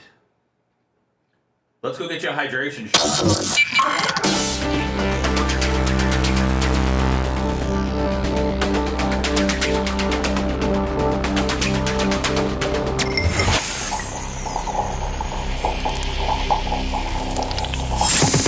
The Bubba the Love Sponge Show, listener supported via PayPal, Venmo, and Cash App. All at the Bubba Army now returns.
absolute make me lose my effing mind is when people who are familiar with my schedule and might be part of my other businesses start wearing me out on stupid stuff when I'm live on the radio. Like, this sets precedent over anything. How stupid. And unless it's an emergency. And where a guy parks for practice tonight is not a goddamn emergency. Let's call it. Let's Las be Vegas out there. Mario 25. It just puts me in such a bad mood. This job is so mental. Even Lasker hit me with I'm in the middle of the answer, trying to deal with this nonsense, and then Lasker's hitting me with questions. And Listen, don't all this blame me kinda because deal. you got a bunch of stupid nonsense people messing your phone up. I'm just trying to play the game. What did Lasker ask you? I don't know what he asked me. I really have no idea. You don't? You really don't? No, I really do not. No, because he don't care about me. I do care about you, Gene, but I got two people that are in the middle of arguing let's go beat 'em up. over parking slabs tonight at the goddamn racetrack. Send them home. Jesus. They don't need to be there. Park them outside with the trailers. No, it's not the racer. It's just whatever. Can I tell you what Gene asked? What? What was it? Oh, Jesus. He asked. Oh, yeah, exactly. Some stupid stuff, trying to be funny. I was just wanting to know. Yeah, but gee, I'm in the middle of that would be literally if you're in the middle of Okay, somebody. but I don't know what you're in the middle of, Sponge. Okay. Back in the day, you was always in the middle of something. Nowadays, you pretty much ain't. So sometimes I come out with a question. But now I see you're back to the old Sponge, so I'm going to shut up. No, I'm not. You're not back to the old Sponge, and I just set the people straight. Well, set them straight and go on with yourself. Quick. My Lord. You're going to get shit. Over a effing parking spot. I know. You're God going to get scallops damn. like me, man. I'm going to get scallops. Lasker goes, oh, hey, Bubba. Oh, what, Gene? Did you pump up Hogan before he did your wife? No, Gene, I didn't. Oh, another question. What, Gene? And I'm in the middle of talking to, two different people track related. And trying to trying to calm everybody down. Just the people want to know. And then he's like, and oh, by the way, yes, Gene, would you have let her if the first one would have went really good? Would you have let her done it a couple more times? I'm like, no, Gene, no, Gene, okay, stop. It's a yes or no answer. So speaking of which, Lummy, does Gene have his apparatus? And please let me explain to people what we got here, because it could be problematic, because we got trolls that turn us in on that we're doing sexually graphic material by talking about a penis pump. It does look plain without the tongue in it. Yours didn't come Gene, with that. if I would have got you a tongue. No, listen, I didn't want a tongue. No, listen. See, it didn't ever reach there anyway. You I'm just saying. I was trying to be respectful of your wife. Oh. And I'm trying to use this device as a device that have fun with. Just shut up and let me tell you what I'm trying to tell you without you throwing little. It's got a measurement on it too. Mark it with a magic marker each time I do it. So shut up. Okay. So if you get one of these pumps with a tongue in it, or a simulated vagina, then it is not a therapeutic device that you're trying to use to make. Hold on, shut up. You leave her home. Then it's not a therapeutic device that you're trying to use to increase the healthiness of your penis. It now becomes something that you could potentially use to masturbate with. Do you understand? Yeah. And so the respect I have for your wife is to not to buy something that you would masturbate with that could potentially replace her or be disrespectful to her. But instead, I'm trying to get you a device that will help increase blood flow to your body part. with no tongue, no pocket pee, nothing like that. Do you think, Bubba, because of his recent medical events, do you think that he should see a doctor before he uses this? No, this is nothing. You sure? I mean, you're not putting any chemicals in your body. You're not. But can his wiener handle it? Yeah. Yes, Seth. It's like him going out and Seth, doing a couple you of all curls. people that have done, you of all people have not even attempted to use No, one I have of these. not. And so let's let, and I'm not trying to tell you to shut up, but let's let the two people in this room. Okay. Gene, you don't put your mouth on it, okay? You're putting your mouth on it. I know I didn't. Yes, you did. I was just looking in it like. Okay. I was talking in it. See. Yeah. Well, that's putting your mouth on it. Okay. So when What's it's gonna go on my it's penis? brand new, you could probably put again. I feel like I'm a kindergarten cop here. I'm dealing with kids. So Gene, when it's brand new and it's never been used, then probably you could be Mr. Microphone with it. But after you've used it, I probably wouldn't suggest you rubbing your mouth all over it. Okay? All right. Now, Gene, as you can see, you see the device. It's in front of you. Yeah. Yes. Now, Lummy, I think it comes with, I think you have to kind of use some lubrication.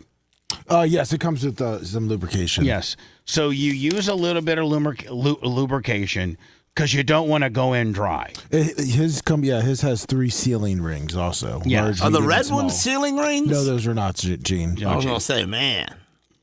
So Gene, little. I think that it's pretty self-explanatory. And again, we have to be careful on how we talk about this. But Gene, I think you know what part of your body that you put in there. Yeah. Okay. You use a little lubrication so it's not dry. Make it a sealant. And then, and So it lubrication seals? also creates a seal. Yep. And then you hit the button on top. Now, Lummy, is his buttons much like our buttons? Yes. Similar? Yes. Now, Lummy, can you show him, as your wife is helping you with this, she's probably the one that puts it on you. Again, let me do the description. There you go. And so, Gene, you hit this button. He's got it turned on. Yeah, there you go. So now that's setting 1. Yeah, but he wants, does it go up to 4? His goes up to 1, 2, 3, 4, 5, 6. Okay. So, Gene, you probably want to start with 3. And you now, Gene, you can put your hand or your forearm or whatever against. Now I can touch it. Well, I'm just trying to show you the suction it creates. Here, okay. Okay. I put the small one just so he can. Yeah. Oh, heck yeah. So that's 1. So now, Gene, quickly. It might get uncomfortable. Well, it does at times get a little tight, as it's really, really doing its magic. My penis has never been claustrophobic before, but I have. Gene, when you're doing curls My with penis has never dumbbells- been claustrophobic before, but I have. Gene, are you still on setting 1? I don't know. Yeah, you are. Yeah. Gene, when you're doing dumbbell curls and you get to that 7 or 8, 1, trying to get to 10 and starts the that little burn. Yeah. That's what it's like. As you get a little more aggressive on this, Gene, and maybe you pump it up to 6, you're going to have a big hickey on the side Well, of I'm going to tell you. Did you hear that? Yeah. That's off my face. I know. So So if it don't pull blood, it's going to pull it off. No, it's not going to, Gene. Nothing's getting pulled off. You're What only it's in going to one. do is it's going to engorge it full of blood, and it's going to be as big and as thick as it has ever been. At that point, you hit the release button, which turns the machine off. Then So then if I don't use it in my stuff when it gets talk into the microphone, please. When I'm just regularly, doing what I'm doing, is it going to get all wrinkly because it got stretched out once before and I got too much skin now? No. What it does, it's like saying, okay, if I do bicep curls and I don't do them for 2 weeks, are my muscles going to go away? No, Gene. It's building, it's building muscle memory and building. It's kind of working out that region, and so when you use it, and after you've gone to level 6. And Gene, you want to go right to the point of it kind of not hurting, but it feeling like, and Gene, you'll watch it grow and you'll be like, oh my God, and you'll feel it getting tighter and tighter, but you know that you'll know when So you got to start this off early in the night, so because if you're in a hurry, you're just going to hit 7 right away. Well, you could hit 7 right away and go whoomp.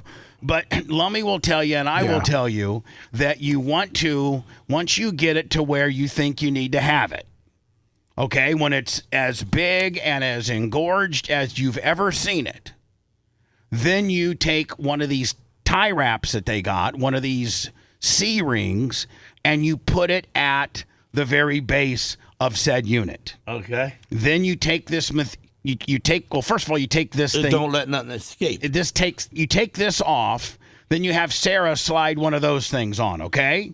That's when then you attempt to make love to her. Yes. When you are at your largest and you should be able to kill it then. Can I read what the booklet says on how it works? Yeah, is it medical? Yes. Yes, absolutely. Passive congestion of the penis caused by negative pressure leads to dilation of blood vessels to strengthen the weakened tissues in your penis. So do you get that? So the pressure on it is helping you strengthen the weakened tissues that you have in your penis. You got it? People have lied to you before, haven't they? No, what do you mean? I just don't understand how it says you're going to fix your penis now. You're getting blood to your weakened tissues. Yeah, so you're weakened the tissues inside of your gimmick, right? Over time weaken. And they won't take no blood, and the vascularity, starts to get kind of, not clogged up and what have you. And this helps strengthen those tissues to encourage blood flow into those tissues that normally have probably lost their vascularity and blood flow. So are you a salesman for these guys? No, but me and Lummy are the two people that have used it. We've begged Seth to. And here's the thing about Seth. I think deep down Seth kind of wants to. He said he was going to if I did, remember? Oh, that's right. That's right. So he's backed himself into a corner where potentially he might have to. Yes, sir. But I think after he does it, I know that he's like, oh, no. And he's begged off on it. But I think after Seth does it, and Seth, he's really going to be her choice then after that. Well, no, it's going to be your choice. Because there's no way, Gene, that your wife won't like the results. I promise you that. Because it significantly makes it more vascular, larger. I know, but you're looking thicker. down there and you see something really big, you might get a little bit crazy. Well, yeah. You know what I'm saying? Yeah. You might change it to a different guy. Yeah. Well, and probably not necessarily a bad guy. Maybe a more freaky, sexual, liberated dude. A little more sexually intensive. Yeah. That's what I think Seth might be afraid of, is that he puts it on, it works. He's been fighting. Is that not allowed in your religion, Seth? I don't think religion has anything to do with it. I think probably more of his moral compass. I don't know. Maybe we should ask him. I don't know, Gene. My dog just died this week. I'm not really thinking about pumping my cock up at all. Oh, really? Seth, we can't. That's. I had to dump that. I'm so sorry, Steph. I'm still crying. Yes. Listen, it don't go away no time soon. I know. I'm still crying over my dog. I know. I appreciate it. But I'm not trying to push this on you, Seth, and I'm not trying to upset you. But I do want to reiterate that you did. Maybe it was a fleeting type deal, but you did say if Lasker did it, you would do it. I think you did say that. Yeah. So, if I can ask you a hypothetical question. If you don't want to do it, just tell me and I'll tell him I didn't do it. No, he's not. I'm just helping you out. I'm asking him a question like, what if you did it, and after Gene does it, and you actually had a decent, a decent result? Would that be something that you would be like, well, I had a pretty good result with this thing? What are you asking if I'd be honest if my package got bigger? Yeah. Or what? Yeah. Or you have to pretty much. Yeah, I mean, I was just saying, like, well, if you used it and and it did what it says it does and what it does for me and Lummy and what it's going to do for Gene, will you say, yeah, it did what you said it did and it made it bigger and thicker? I don't know if I'm going to use it again, but yeah, it worked. Yeah, I wish the process was a little bit easier than sticking it in one of those, bank deposit things that they used to shoot up at the drive-thru. What are the tubes? One of the tubes. Like that's what I feel like I'm just that's. Yeah, but if you think about it, Seth, like realistically in life, I wish it was less know, canon-like. I don't know if there's What else anything could it out. be? I mean, yeah, there's nothing I don't else know, that can man. really be. It's handheld. Can't be square. A travel size? I mean, I don't know. I mean, no. This is pretty much travel size. Morning, actor and rapper Will Smith is being sued by a former member of his tour group with a string of damning allegations filed in court. Live now to Taylor Aiken in our US bureau. Taylor, what are the details? The details. I guess if you're a famous man and any woman has ever worked for you, I guess it's in bounds regardless of how long ago it was. Is it a woman? I thought it was. Is it a guy? There's been a guy that's accused him before. All right, and I'm not trying to stick up for Will Smith, but for a long time in Hollywood, Will Smith's always had kind of a reputation of that him and his wife were in an open relationship and like they could each do their own thing. I think that was always kind of his jam, wasn't it? That was like pretty well known too. I think that I think she had a show and that she was the one that would talk about it and, kind of air out their relationship. And she was seeing some like R&B singer or something like that. I think you're right on that. Well, Miley, Will Smith is being sued by a former violinist in his tour group, accusing the rapper of sexual harassment, wrongful termination and retaliation. In the lawsuit, musician Brian King Joseph names Will Smith along with a management company, accusing both of predatory behaviour. Now, who's this guy on the right? He's a violinist. A what? A violinist. Yeah, he's a rock star. Yeah, sure. And grooming while on Smith's 2025 tour called Based on a True Story. Joseph claims he was fired after reporting sexual harassment while on that tour and suffered from PTSD and economic loss, though just how much in damages Joseph is seeking is not listed on the claim. A lawyer for Will Smith has issued a statement saying these claims are false, baseless and reckless, and he will use all legal means necessary to ensure that the truth is brought to light. Will Smith, however, is yet to comment personally. Miley? Thank you, Taylor. I got to tell you, man, I have lost all respect for Will Smith when he did what he did to Chris Rock at was it the Academy Awards? The Oscars? I don't know about that. I lost respect for Chris Rock because he didn't do nothing about it. Well, he couldn't do anything about it. What are you talking about? As soon as he turned his back to me, I'd have put him in a headlock and broke his neck. Well, Chris Rock made it a part of his stand-up, I think, with whatever on Netflix. Like, I don't think Chris Rock did many interviews or said anything about it. No, he did. He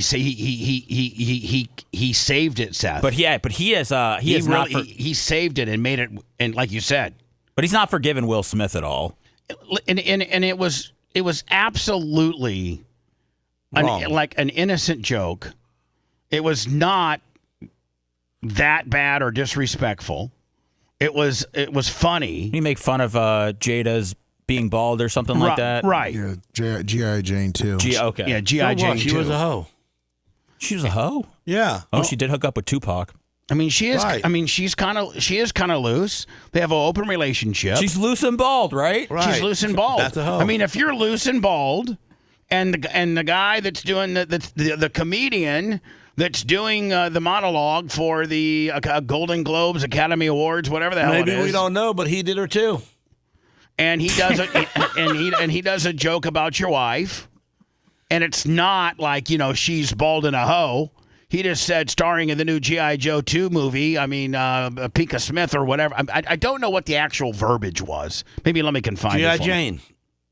Yeah, but it wasn't even that big of a deal, and it was so much not big of a deal. If you remember it correctly, at first Will Smith didn't do anything about it.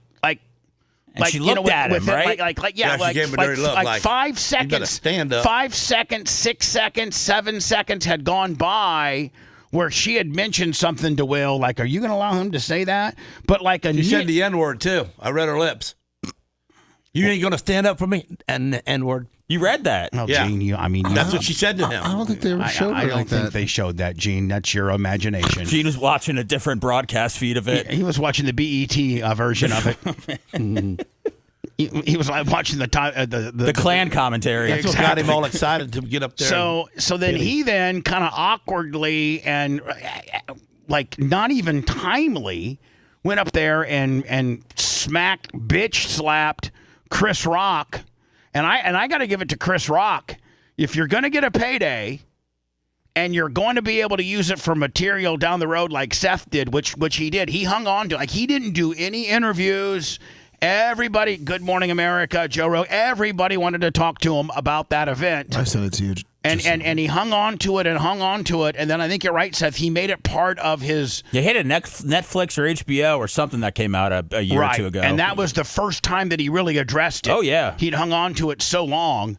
And so hold on here. When was this? Oh, my God. 2025. It was just last year? Yeah. No. I can't. It was not 2025. I think it was like 2023. 2020. Sorry, 2020. Sorry, the post was 2020. 2020. Yeah, it was COVID. What? Here we go. Watch. Here we go. Jada, I love you. G.I. Jane 2, can't wait to see it. All right? Like, see, like that's not. She got a bald head. That's nothing. Jada, love you. Yeah, but G.I. she's Jane, got alopecia, right? Yeah, but she first of all, not a lot of people, not a lot of women can pull off the bald or very, very, very, very, very short hair. She can. She pulls it off beautifully. It's not like she's heinous looking and you're making fun of her baldness because she's very attractive even with being bald. Like, it's not.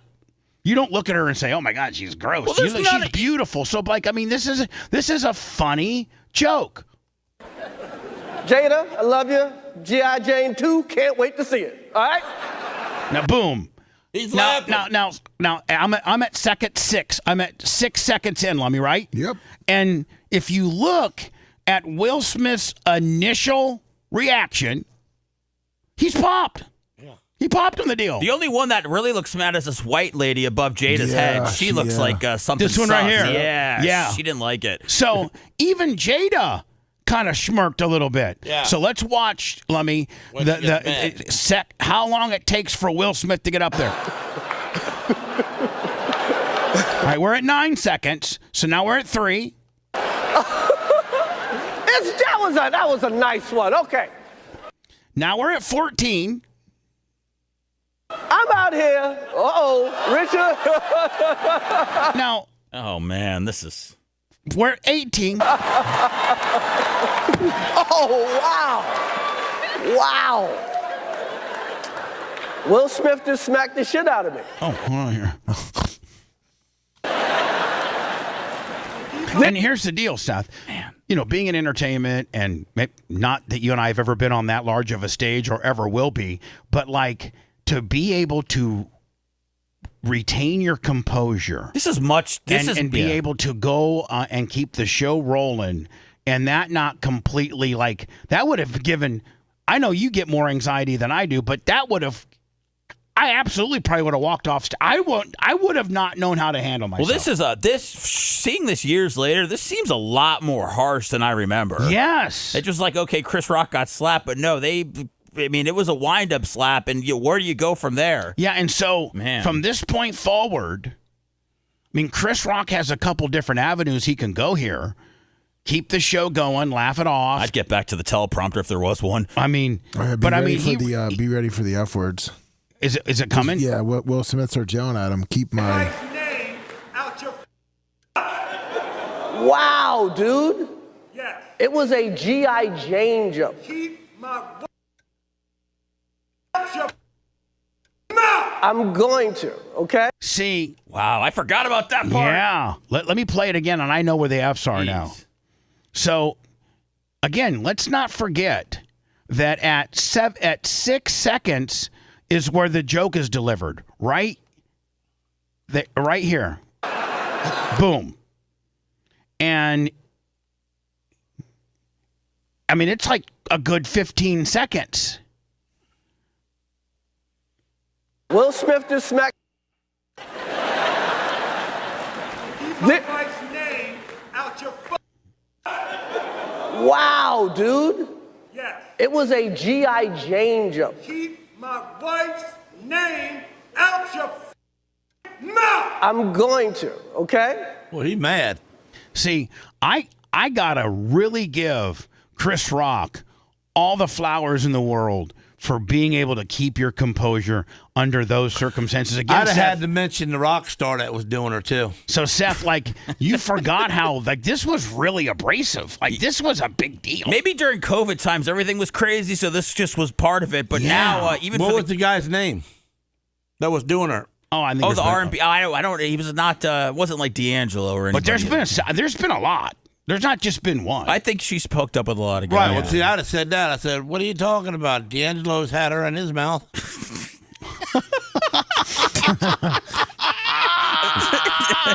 Oh my God! If Chris Rock would have come back with that, Seth would have brought the house down, and Will Smith would have gone on top of him and pummeled him.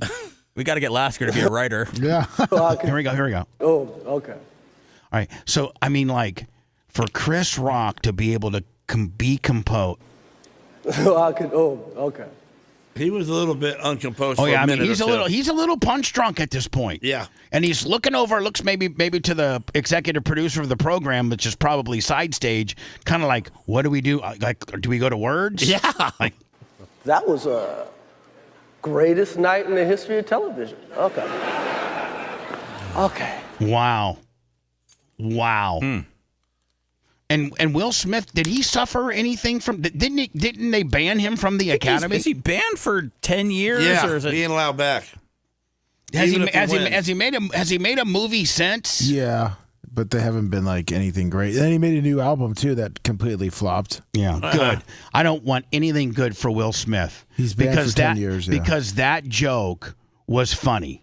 Not mean-spirited, didn't make fun of her appearance. By the way, she's a beautiful woman, bald. Like, yes, she has that, what's it called, alopecia? Alopecia. She's got this condition called alopecia, which causes you to be bald. And well, us as a show, we need to send one of these penis pumps to him. Maybe he needs it. Maybe he could fill that thing up twice over. Want to listen to the show on demand and on the go? Enlist today at BubbaArmyHQ.com. Sign up and start listening. The Bubba the Love Sponge Show will be back after this.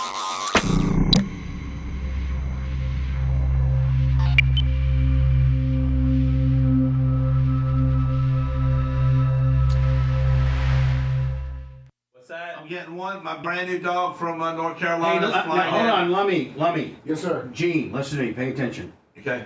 I got a guy. He's not a Tampa Police Department employee, but he is law enforcement. And he says, I can meet Gene at 7-Eleven. He can't file a police report, but he is law enforcement. So he can meet you at 7-Eleven. Okay. Perfect. So I'm gonna tell him yes. Yeah. Can we go for a ride in a squad car after? I think he's undercover where he's got a regular car. Well, no, then he should have one of those lights you just put on top, right? Seth, we'll roll up in the smart car with lights on. I know, Lummy. It's just not the same. It's not the same. Lummy, it's too compact. Lummy, yes, sir. I told him to be there at 10:05. Okay. Yeah, 10:05 is perfect. You got to get out there quick. Can you draw the Chinaman, Lasker, so we can get we can be on the lookout for him? Hibachi, better watch out. Hey, look, Chrissy knows not wearing a hat. Oh, never. I took it off. It's a guy. No, she was.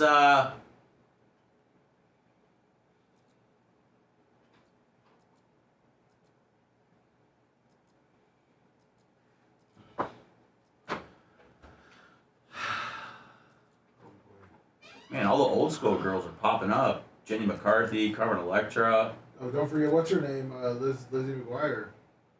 Hillary Duff? Hillary Duff, yeah. What'd she do? She came out with a new album where she's, I guess, all sexual and dirty. Oh, really? Yeah. Oh, my. She talks about giving oral sex. Oh. Oh, goodness. It's a big thing.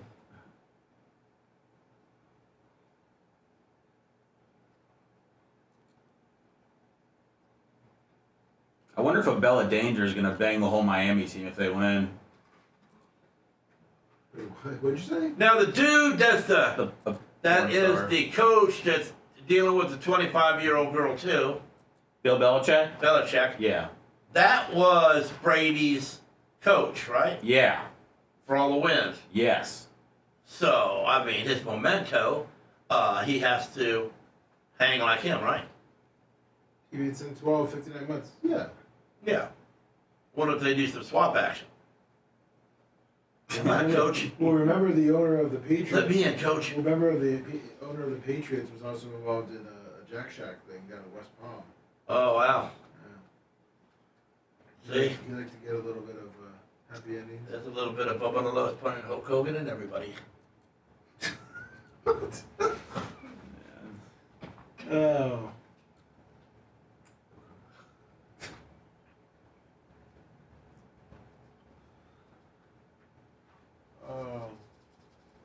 Miami players took shots of cafecito before taking the field. Oh. Is that some sort of coffee? Looks like. Cuban coffee? Yeah. Yeah. Well, this looks like the special teams unit. Yeah, you gotta stay fresh over on the sidelines. You gotta get a buzz going. No radio. Colton's out today. He has to work because he was in Indiana.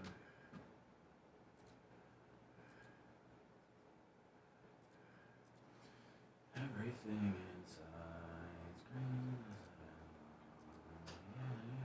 Was it a legendary game of G? What's up, Mr. Kostika?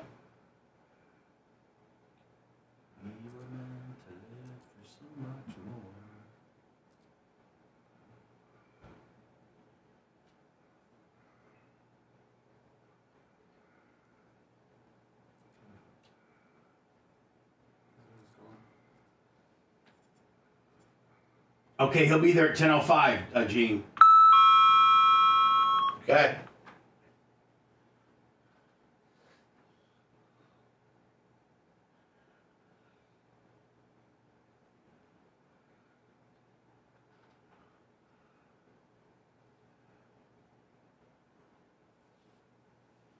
I just texted you who it was, so you know who to be looking for.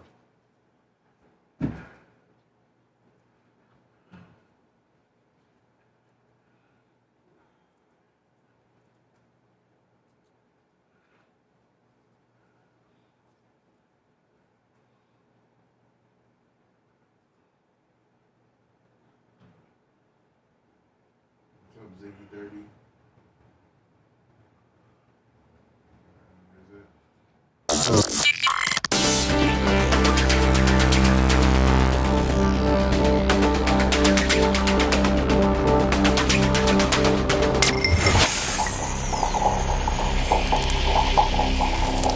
If you like the outdoors like we do, and if you have stackable toolboxes on your truck, job site, or on your utility vehicle, then you're going to need FUJ Outdoors LLC. FUJOutdoors.com offers you an array of covers for your stackable toolboxes to stop the elements from getting inside or breaking down one of your highest expenses of your company, and that, my friends, is your tools. You don't want a wet, muddy tool. It's like sand in your shorts at the beach, so cover them up. FUJOutdoors.com. Enter promo code BUBBA20 at checkout for 20% off your order. FUJOutdoors.com. The Bubba the Love Sponge Show, listener supported via PayPal, Venmo and Cash App, all at the Bubba Army, now returns.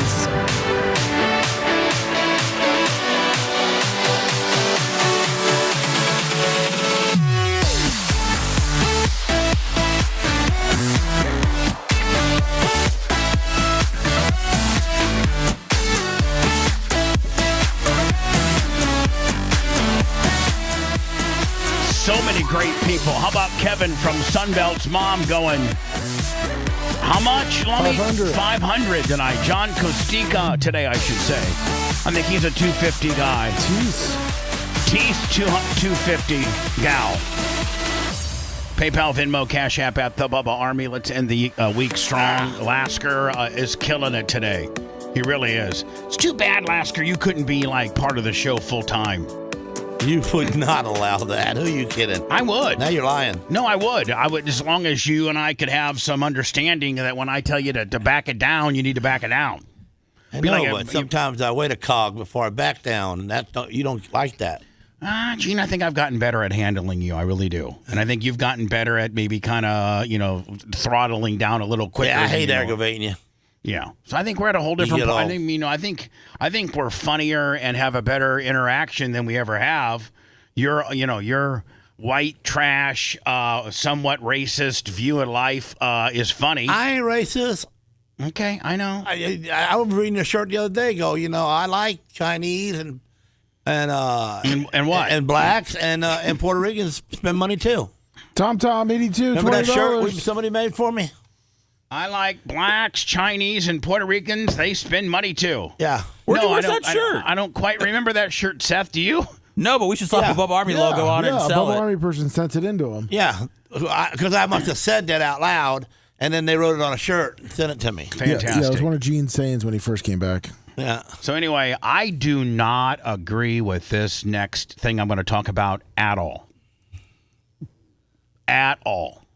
The Trump administration says it's illegal to record videos of ICE. And here's what the law says. What I've not read what the law says, but I'm sure that it's only illegal to record ICE out on the streets and in public if you are impeding their investigation, meaning you're in their way. They have to tell you to move because you're that close to the action.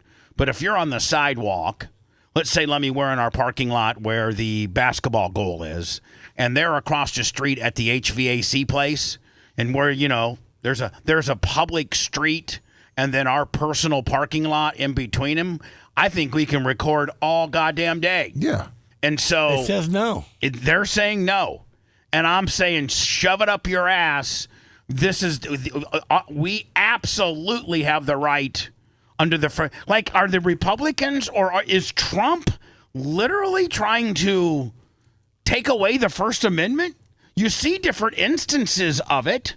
I mean, with the FCC car commissioner, coming out and saying that, ABC's license could be in jeopardy if they didn't do something against Jimmy Kimmel. By the way, $20. That's completely against the First Amendment. Well, there's one good thing about it. What? So if you don't want to be, video, just wear an ice jacket. Well, Gene, I think that it's if you're in public and you're not impeding a police investigation, meaning let's say, Gene, you're trying to arrest Seth right now, and I'm standing where I'm standing, and you're up here, and you're trying to cuff Seth, and I am within 2 or 3 feet of you, and I'm getting this camera angle.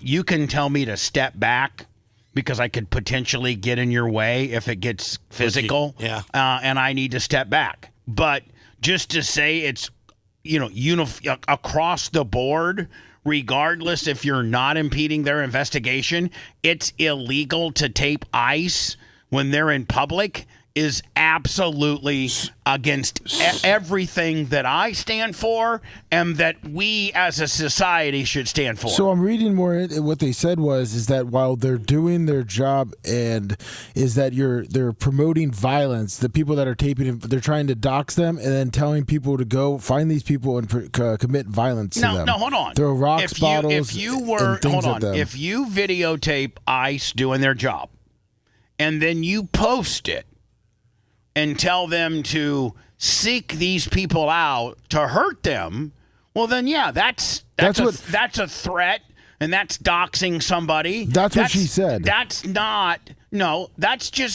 just no. The Trump administration says it's illegal to record videos of ICE. Yes. They wrote it wrong.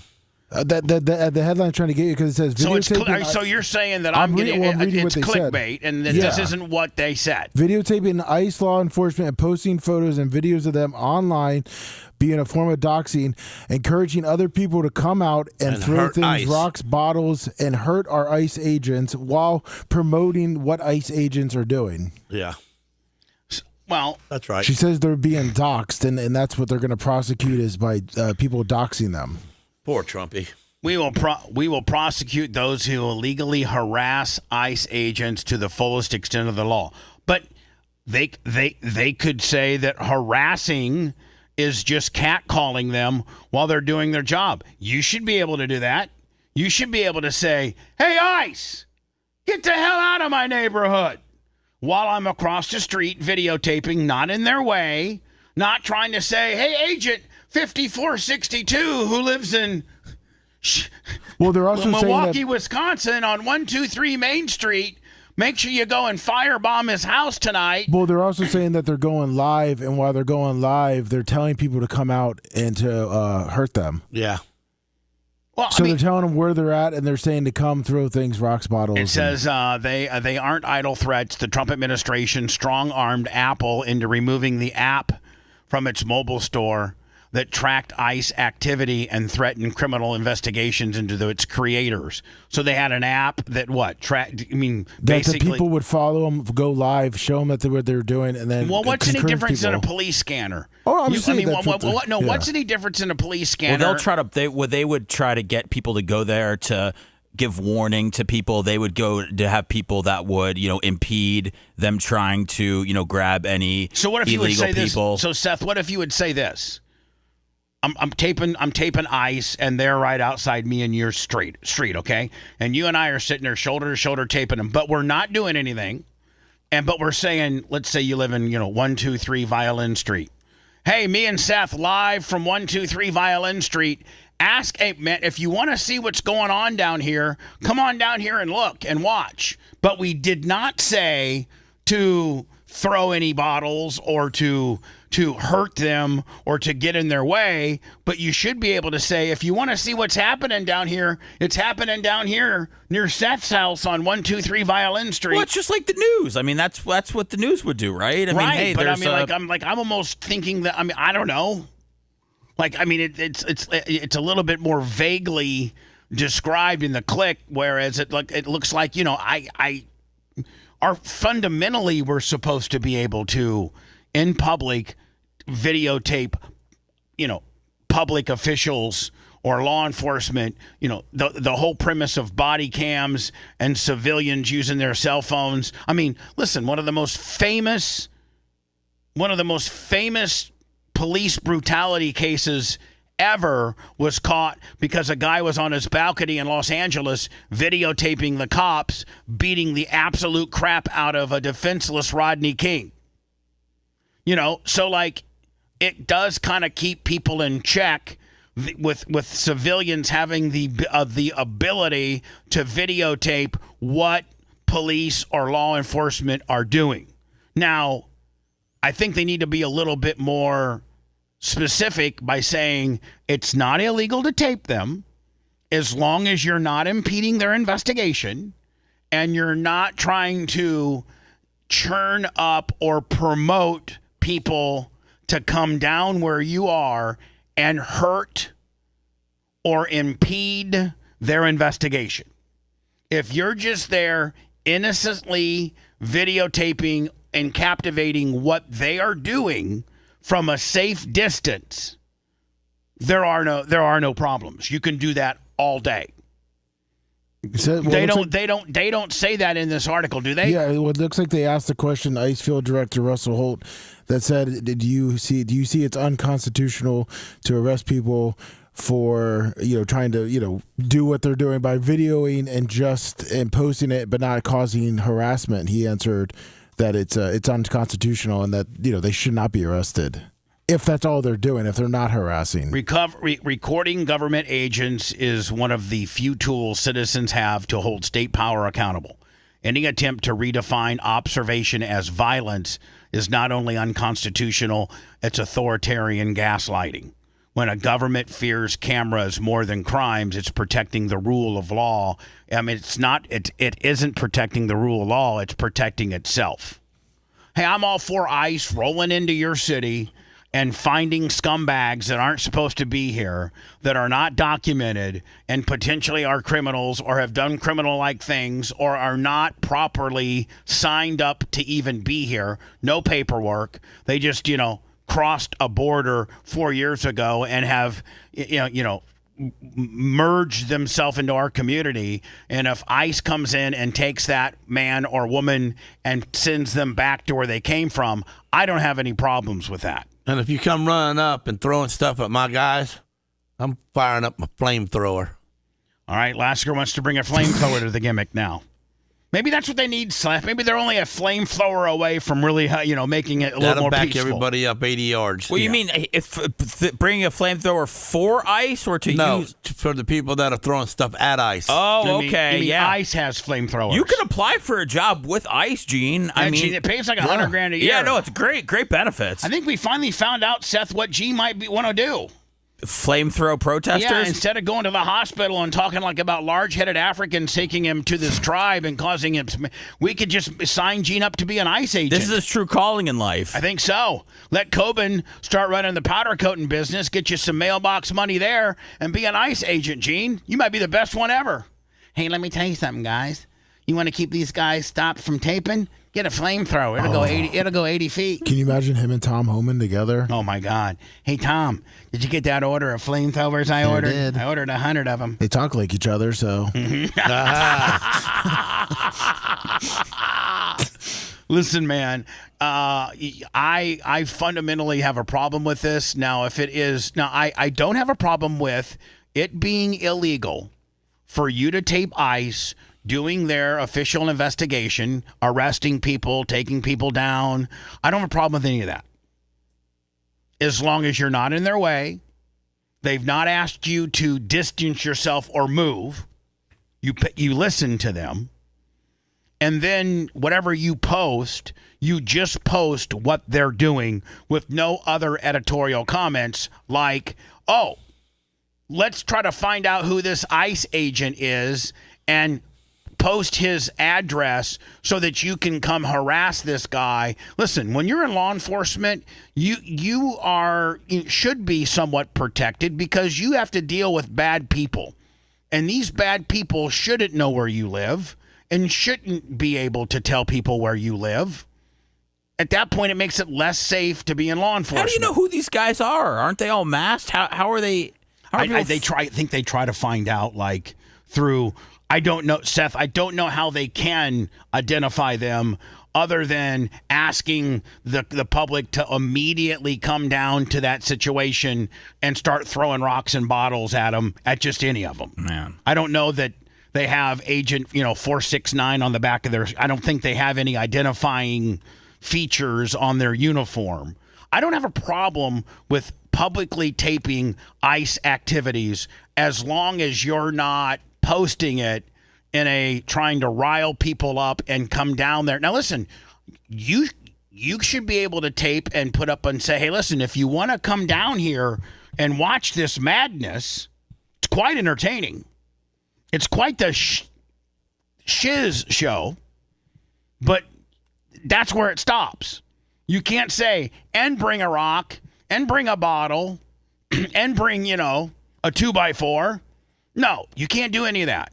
But you can say, just like Seth said, it's no different than the news. Hey, Seth Kushner reporting downtown Tampa at the corner of, Ashley and Dale Mabry, or Ashley and Kennedy, and I'm reporting live, and it seems to be a little bit of an ICE dust-up right now down here as protesters are, raising hell, and the ICE officials seem to be trying to arrest some people. And again, it's Seth Kushner live from Ashley and the corner of Ashley and Kennedy. Coming up next, I've got the addresses of the 7 ICE guys behind me.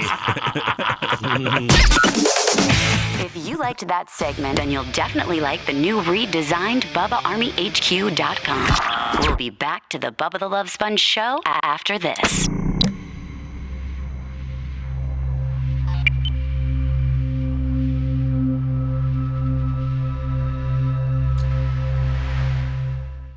He's got the shingles. He's got the scallops. He's got the scallops. He's got the fatty liver. So, if I literally just my liver, the last time my doctor said it was 9.2. Keep calling me Poo Liquor. And but the doctor last night at the last hospital said I was at a 4.0. Is that where you're supposed to be? Yeah, perfect. Yeah, there you go. So what the hell's going on? You think you need a new Somebody doctor? selling somebody a bag of goods. That's a best. Big swing. You're perfectly fine. You need to see a kidney specialist. Yeah, and don't be going to that infusion place anymore, Gene. No shit. I thought those places were good. Maybe he got some. Fucking guy. You have to eat I've before had you to get be all in those the hospital all night medicines? long, bro. Sick as a dog for 2 days, and you're telling me you're supposed to do that on an again? empty stomach. What's up, Bet Rod Willie?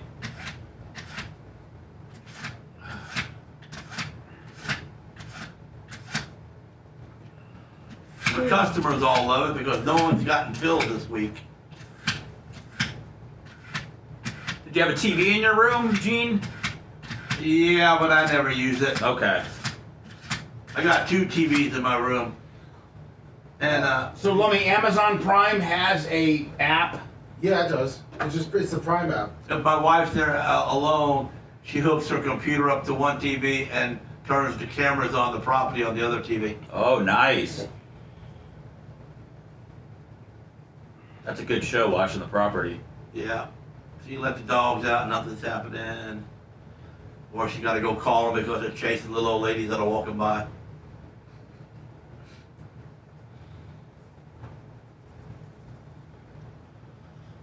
So do you have to just do you have to do anything other than just chill for your shingles? No, all I got to do is take this. Lemmy, can you come here? Be cool. Yep.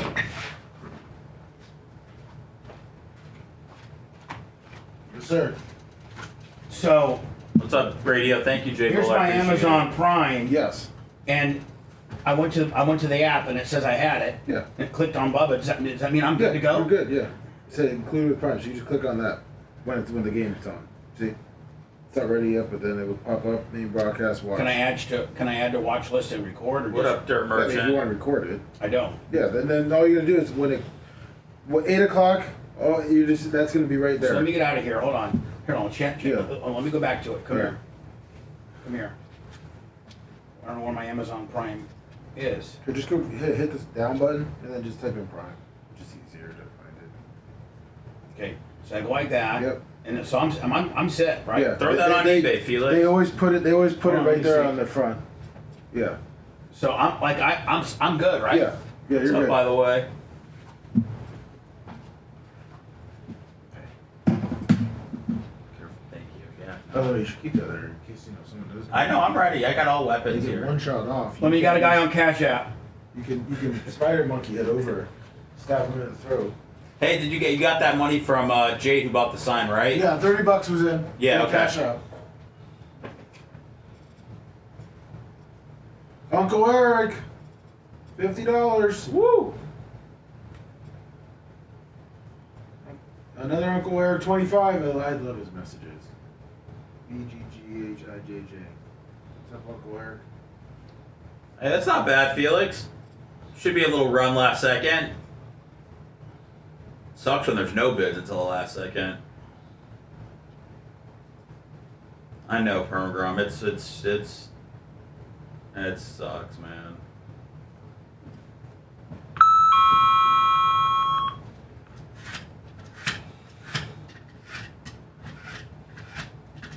Definitely quite depressing. Yes, Carlo, you can. We still got, I think we have like 14 teams left. A lot of cheap ones. Baltimore, Cincinnati, Jets, Arizona. I think they're all $20.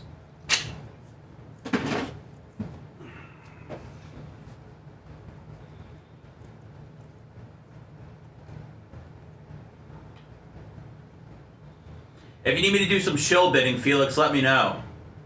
I bid you up, you bid me up, you know? Don't let eBay hear it. What up, Paul?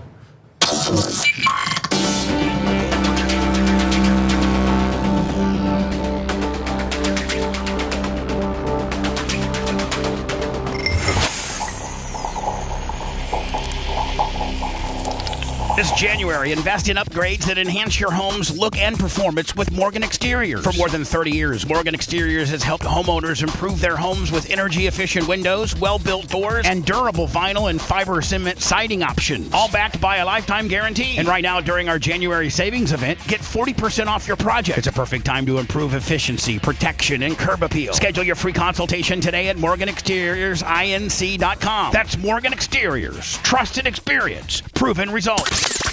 a listener-supported sponge. It's the Bubba the Love Sponge Show. Listener-supported via PayPal, Venmo, Cash App, all at the Bubba Army. Now returns. Now, you guys, there's not a chance in hell that you have to say that it's hot in here. It's getting a little better. It's damn near cold in here. He has. What kind of drugs are you on? No, listen. It's hotter. Back in the day, listen to me. It's hotter. Lummy will tell you, and maybe Seth that sits behind the board occasionally will tell you that it's naturally about 4 degrees hotter from where I sit than where you sit.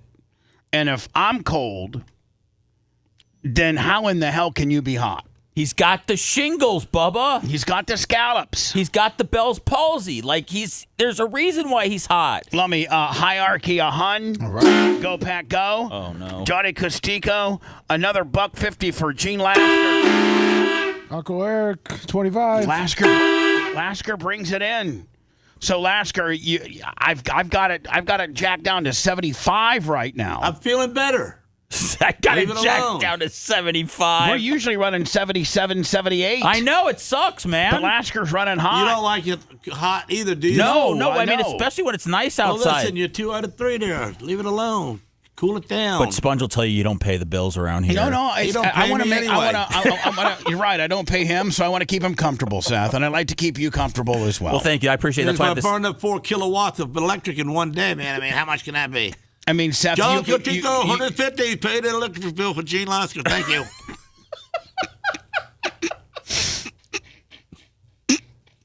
Seth, he should call out money. He also doesn't have the advantage. We have fans on us, and he doesn't have a fan. Well, Lummy should be getting some sort of palm frond and be fanning Gene down, I think, as we speak. Why? He got 4 screens. You only got 2, boy. Seth, you know what are you talking to? You want me to come fan you? Bubba anyone will tell you, sitting by this wall is actually hot. Like, this outside wall is hot. Okay, he's hot, Bubba. He's there. Maybe Bubba's got it worse up there. Maybe we need to get Seth. I'm sorry. Maybe we need to get Gene one of these little personal fans like Seth has. Yeah.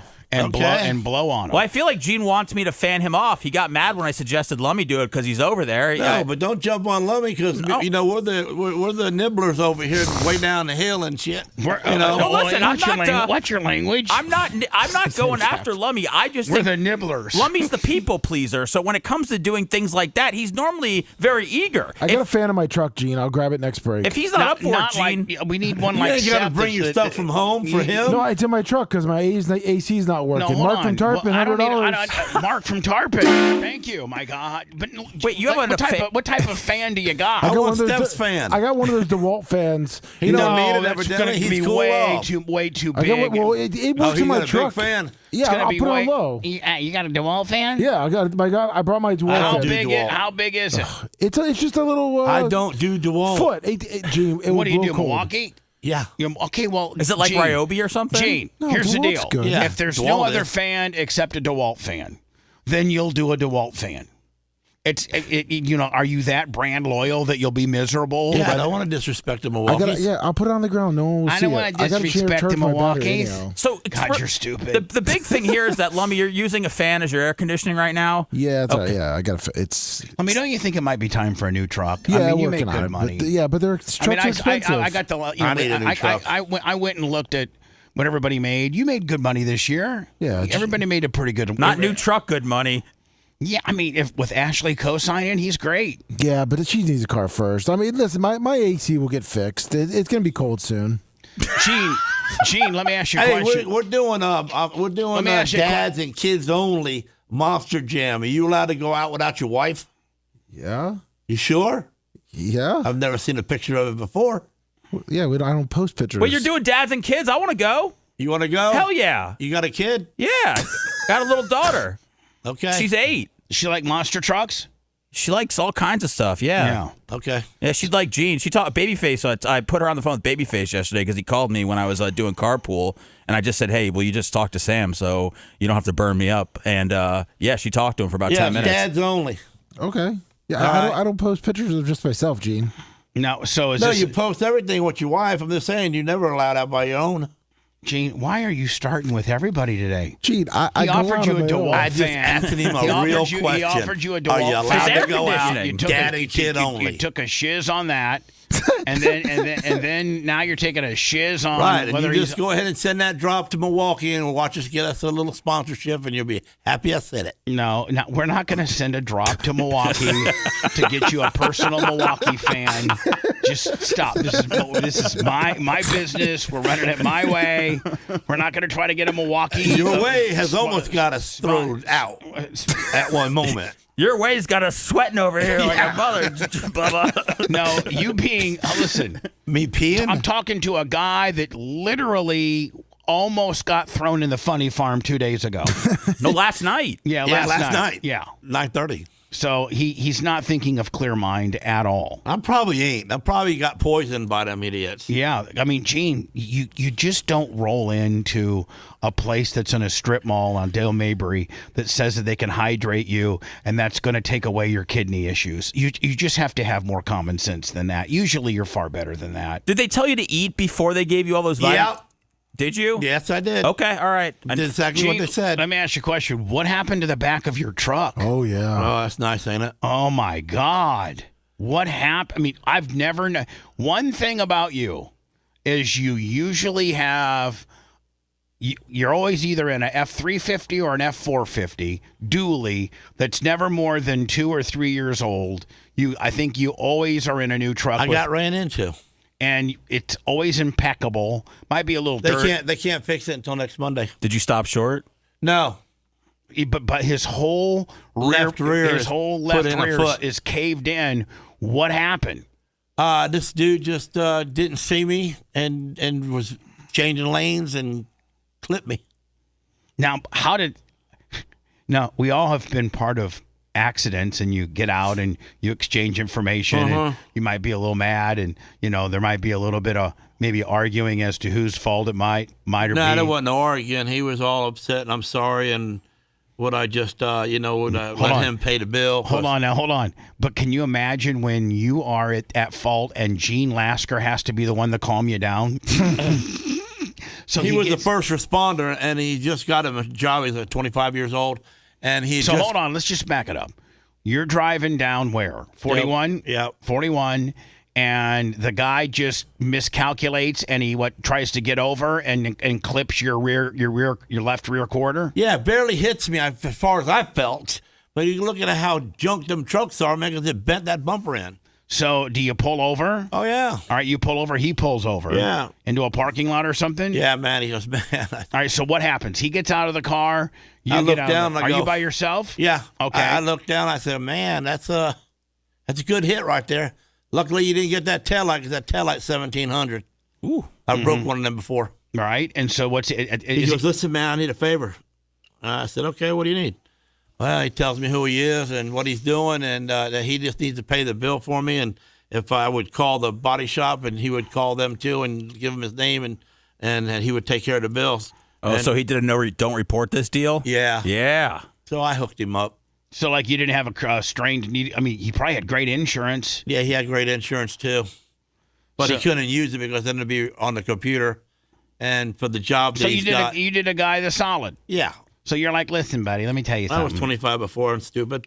Well, I think you're 65 now and stupid. But anyway, I think the stupidity is the common denominator. Just put in an age. I ain't waxed nobody's bumper in 30 years. No, 35. but you did get arrested for drifting in the Lowe's parking lot. Yeah, the guy was jealous because he couldn't do it. And let me tell you something, copper. Reason why you're taking me to jail right now for drifting in the Lowe's parking lot during the rain is because you couldn't handle a dually like I could, buddy. That's right. And I ain't getting out of my car. Lawyer. So anyway, Gene, hold on. So the guy's like, hey, was he a cop or a firefighter? Yeah. Okay. And was he super cool? Yeah. I mean, you could tell that he was cool. Yeah, he's cool. Right. And so you're like, okay, buddy. I mean, that's a solid. You know what? That is doing a guy a solid. Yeah. Because, he said he couldn't have it on his record, otherwise he couldn't drive. Oh, probably a CDL. He's probably got a CDL. I don't know. Some type of CDL. No, he's clearly a criminal, Bubba, at this point, I think, is what Gene's kind of getting at. No, I think Gene's getting at the fact that he might have a CDL. His new job is he's a driver. So he can't have nothing on his record. Hold on, is he an ambulance driver? Something. All right, so he's a medic. Yeah. That probably is the driver of the wagon. Yeah, and you can't have nothing on you. You can't have anything on your record. Especially hitting someone from behind. Now, at this point, do you at least get his driver's information? Oh, I got all that. Yeah. And have you contacted a body shop? Yeah. And have they contacted the guy? Yep. And he's like, no problem. No problem. I'll get it handled. Yep. All right, so you did the guy a solid. Yeah. You know, because there's a lot of people out there that would have been like, oh, my neck hurts, and I need to know. I know that's the first thing Morgan said. He goes, man, Jay gets you $20,000 for that. Yeah, J.D. Alco get you $30,000 for that. I said, nah, this guy was cool. And I'm not hurt. I said, I really didn't hardly feel it. I mean, I knew he hit me, but I didn't think he wasted the back of my truck. I mean, Gene, you got 4 tires back there. It's a dually. You can't feel a lot. It's made to, pull 40,000 pounds. But it should be bracketed a lot better than that, Bubba. Come on, look at it, Ben. I know, and maybe that's how looks like I caved it in by. Maybe that's how cheap they're making the 450s. They now. are, man. The bumper brackets suck. There's no bracket back there. You got to hit it straight on for it to do any good for you. So hit it on an angle and you waste the whole truck. Are you taking it to Brandon Collision? Yeah, probably going to take it to Brandon Collision. I got an appointment next Monday. They do the best work. Or I'm taking it to Pookie Rudimans and letting him do it. Say redneck $20 for where's Pookie Rudiman? Where's Pookie Rudiman? He took over the body shop for the family. You know, the Rudimans always had a body shop. Oh yeah, right. So he's taking it over and he runs it. Then he does a good job. So So does Shane $20. So is my buddy Adam from Fenderworks. He does good stuff too. But this is more. You want to keep it factory. You want to perfectly factory. But I want to keep the fax box off my digits. Carfax, yeah. Fax Fox. You mean the CarMax? The the yeah, the Carfax. Sure, the Carfax where it's been in Carfax. So it's never been in an accident, right? Because I'm assuming that you're ready to probably trade this truck. Are you ready for a new one? Yeah, probably in about 6 months. What year is this? 24? 23. 23. Have they made any changes? No. None. That's what pisses me off, man. Why am I going to trade it in? Because they ain't made no changes. Well, I'm just going to add some wheels to it and put a wing on it. Maybe wrap it a little bit. You mean a new one or this one? This one. I only got 34,000 on it. Yeah, why would you trade? I know, it's ridiculous. You don't even break diesels into $150. No, I never even keep them more than 60,000. I'm trading them in. Yeah, well, you got half that on this one. I know. Save your money. God, you're making too much money. You know how much a new F450 costs? $105,000. $125,000. Are they 125? Yeah. Yeah, you don't need that. No. Come on. So anyway, a lot of people are saying that the police officer in the Minneapolis situation might have been a little trigger happy and should have not side fired. I don't necessarily agree with that, but there's now details and maybe explains why he was a little trigger happy or maybe a little jumpy. Maybe you might want to listen when he talks. Well, he's got the badge and you don't. Well, when he says jump, when they tell you to get out of the car, and you don't. And then instead you put your car and drive and you lunge towards... what's the next move? He's going to pull a gun on you? Towards the police officer that's in front of your hood. I'm killing you. He's going to shoot and kill you. That's right. And whether he's a little jumpy on the trigger or not is really not a factor. All these women, they watch that TV, watch that, they get on their phones and they watch that baloney where I don't have to talk to you. It's my constitutional right not have to get out of the car. I ain't driving. I'm traveling. You know what? Shoot him right in the face. Shoot him in the face? Yeah. Is that what you're saying? Yeah. You know what? It'll quit all that. No one's going to say that anymore. Well, I didn't know that this same officer most recently, fairly like 6-7 months ago, was involved in another situation where there was an illegal alien that they were trying to apprehend. And the guy, this police officer got dragged as he was the person they were pulling over, the illegal immigrant, refused to roll his window down. And so you know what happens? So he reached in to open up the door and they took off on him? No. So he refuses to open the window. So what's going to, I mean, everybody break the window. They're going to break the window. So they break the window. This police officer, the one that was involved in the shooting, reached in. At that point, they're trying to either get your car keys. They're trying to hold your hands down so you can't reach for a gun. Right, or they're also trying to get your car keys, too, so you can't. Yeah. So they're trying to do a lot of different things, including maybe trying to unbuckle you to yoke your ass out because you now have given them reason to. You won't roll your window down. You won't identify yourself. You won't comply. You know, I saw a video from Grady Judd yesterday, and Grady Judd was very simple. He's like, you know what? Just listen and do what the police officer asks. Just comply, and you won't get shot. If the police officer asks you, sir, please step out of the vehicle, step out of the vehicle. Doesn't mean you're going to jail. No. Just do what they ask. But when you go, I'm not stepping out of the vehicle, I'm traveling. Then you're going to jail.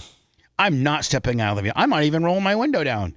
Man, things just start escalating tenfold. Yeah, can't do that. Here is this. This is the same police officer. This poor guy not only was almost ran over 2 days ago, but he was dragged. So when he did reach in and finally try to get the guy out, the guy gassed it up and drug him. Oh, so he wasn't having that. Yeah, so this poor guy's been through hell. I have it right here. The ICE agent who opened fire in Minneapolis Wednesday was dragged 100 yards by an illegal migrant in Minnesota last year after his arm was trapped inside the vehicle during a traffic stop. 100 yards, that's a football field. David Hernandez, $20. That's got to be at least 40 miles an hour. Resurfaced ring camera footage originally obtained by CBS WCCO reveals what happened during the incident, which happened on June 17th in Bloomington, Minnesota. So just this past June, this guy had been involved in this incident. In this video, you can see the driver take off with the agent hanging from the car, dragging him 300 feet through front yards. The attack on the officer happened as ICE agents conducted a traffic stop on Roberto Carlos Munoz, an illegal immigrant from Guatemala with a lengthy rap sheet. So hold on. Illegal immigrant with a lengthy rap sheet. And he won't roll the window down. Munoz refused to exit his vehicle when officers approached his car, and the officer broke the back window in order to open the vehicle from the inside. And I got to think when you're getting dragged, you're probably getting cut up. Oh, yeah. I mean, you are getting all cut up from all that glass. Hopefully it didn't snatch his shoe off and then, grind his feet down or nothing. The suspect then sped away with the ICE agent's arm caught inside. The agent was hospitalized with significant injuries to his arm and hand, requiring 33 stitches, but made a full recovery. Munoz was arrested and charged with assaulting the officer and was convicted by a federal judge last month. On January 7th, the ICE agent in question opened fire on Renee Nicole Good, killing her. Footage from the incident captured her SUV idling across a residential street where ICE agents were conducting an immigration operation. So she's blocking their investigation. Yeah. When an officer approached her door and ordered her out. She then reversed briefly, then began to drive while turning to her right, prompting the agent who had moved in front of the car to jump out of the way and fire 3 shots into the windshield and then the window as it passed. Clean shoot. DHS Secretary Kristi Noem. Now, see, why can't Kristi Noem present herself like this? Instead of the cowboy hat or the baseball hat, she looks perfect here. She looks great. Borderline beautiful. Said the officer, a 10-year veteran of the agency, had acted in self-defense and was justified in opening fire, and that Good was a part of a mob of agitators attempting to thwart ICE's efforts in enforcing President Trump's immigration crackdown. The shooting poured gasoline on the long smoldering tensions between federal immigration agents and protesters who have fought back, at times violently, against the presence of agencies like ICE enforcing the law in their communities. I mean, this poor guy, I can see. Now he's been pretty much, they found out his name, so now he's really going to be screwed. Oh. Thanks, Corey. You mean all these anti-ICE people have found out the guys? Flamethrower right there. Let me tell you something. 30 of them down, burnt. 3 dead, burnt to death. Well, you know what? They won't gang up again. We'll wrap the show up next. It's been really good with Gene. Boy, he's brought in a ton of money today, has he not? Yes, he has. Phew. We'll say goodbye, wrap it up, and hopefully you guys have a great weekend. Love you, Sarah. Love you, Sarah. Well, we got one more commercial break, Gene. Thanks for not letting me go to the Baker Actor. If you want a deep dive into the Bubba the Love Sponge show from the past, go to BubbaArmyHQ.com. We'll be back after these words.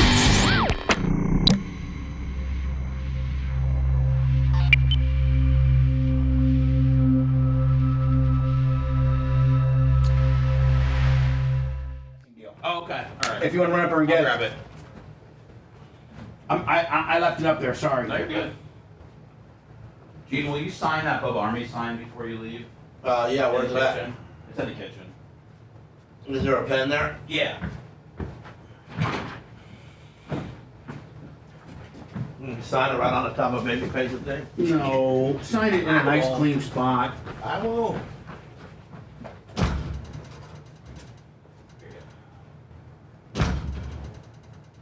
Fucking door.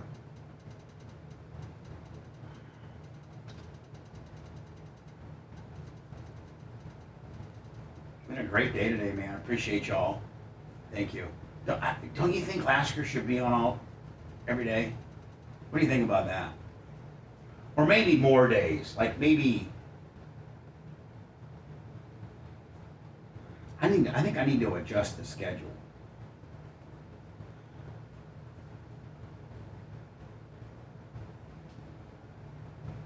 Maybe like Tuesdays and Fridays.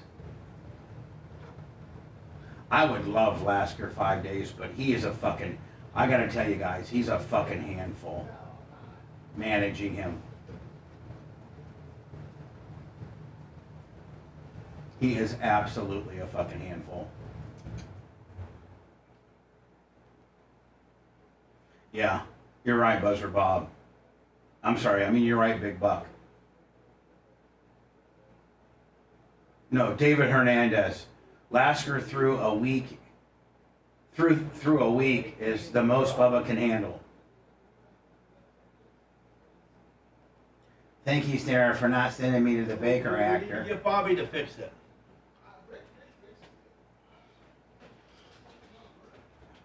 Gene, I'll know Monday if I need it towed to Bobby's. Okay. And I'll have Todd tow it.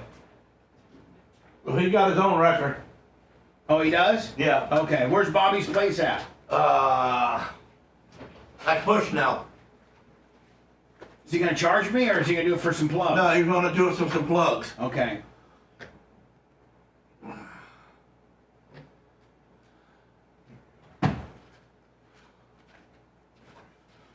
Battery charged up.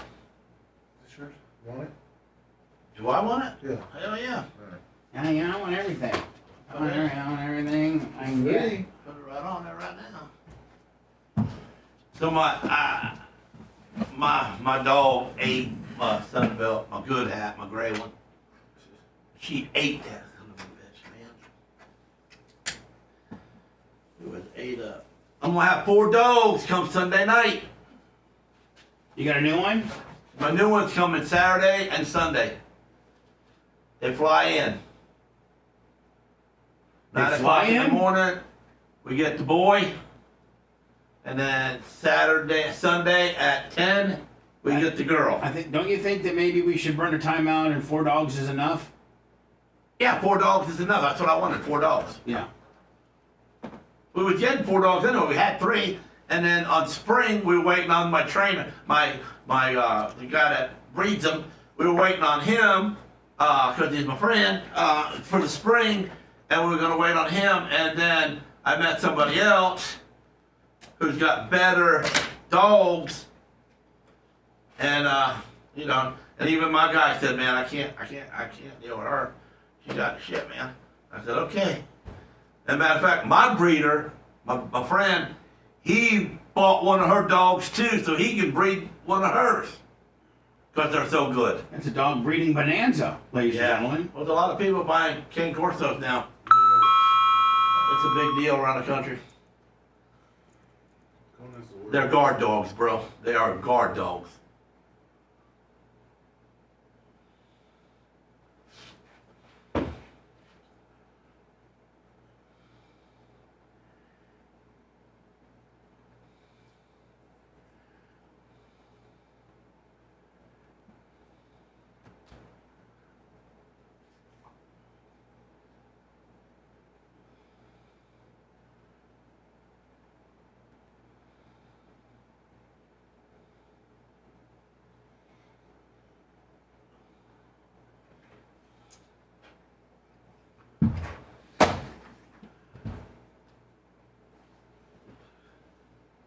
awesome.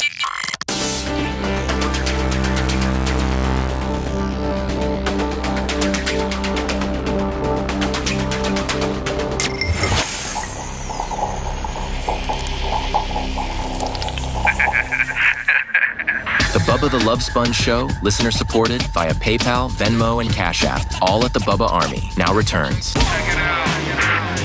Pretty much out of here. Lummy, you doing a show? No, Colin can't be here today. Plus, I'm gonna go help make sure Gene gets. I got my law enforcement guy meeting you there at 10:05. Shay Mars off $20. So Genie's going to be able to prove to them through his credentials that he's law enforcement, and he'll be able to look at the video. And then you guys can figure it out from there. Okay. But then obviously they're going to be able to probably see the guy doing the bad stuff and, and so forth and so on. Gene, you and I can go get the guy. And don't tell me that. I'm just telling you that right now. Other than that, that's pretty much all I got. There was something I was going to say. Thank you to everybody, man. Today has been just absolutely a damn near record-setting day with Gene Lasker. It's our first week back of the year, so that's good. I think, Lummy, the clickbait was everything. Lasker went to the mental ward last night. I didn't go in. I mean, that's why we put a question mark. Did he go? Did he go? See how creative that is? Couple more comments like that, and I was gone. Let me ask you a question. You're getting 2 new Cane Corsos. Yeah, one's flying in from North Carolina on Saturday morning, and Sunday morning, the second one flies in from Washington. Now, have you named them? Yeah, one of them is going to be Havoc, and the other one's going to be Emma Louise. Emma Louise and Havoc. And that will join your other 2 Cane Corsos. Yeah. Which are named... your current dogs, those names, Gene. Yeah, Lagava and you don't even know your dog's names. And what's the other dog's name? Lagava? Oh, and Kona. Lagatha. What does that mean? It's a Viking girl. It's probably from his wife. The Viking girl's name. Look it up. Okay, I'm sorry. Don't act like I'm stupid, okay? So Lagatha and Kona. Will join Havoc and Emma. Emma Louise. Fantastic. Good luck. Good luck with what? Good luck with you if you ever try to get inside my gate. True. Everybody have a great weekend. I am going to deal with I got practice tonight. Good luck with the parking. Yeah. Good luck with parking. Yeah. Love you, Sarah. Thanks for letting me finish. You've been listening to the Bubba the Love Sponge Show, starring me, Bubba the Love Sponge, co-host and show historian, Lummit. It's Seth, co-host and president of podcasting. It's Brian Matroni, king of counter programming. Gene Lasker, voice of the people. Glad you get to hear me. Gary Cantrell, video editor. Yeah, back here wiring up. It's Mini Macho. The BRN agent, Thomas Buttoned Up B. Co-host, Dr. Dan Diaco, Esquire of Council. Co-host, J. Diaco, Esquire, the Spitting Cobra of Council. Now, time for the legal disclaimer. Exactly. The Bubba the Love Sponge Show is intended solely for the enjoyment of our listening audience. Any rebroadcast, retransmission, or other use of this show without express written consent of the Bubba Radio Network is prohibited. We must dissuade him of this delusion. Until next time, always remember... I'll repeat hello.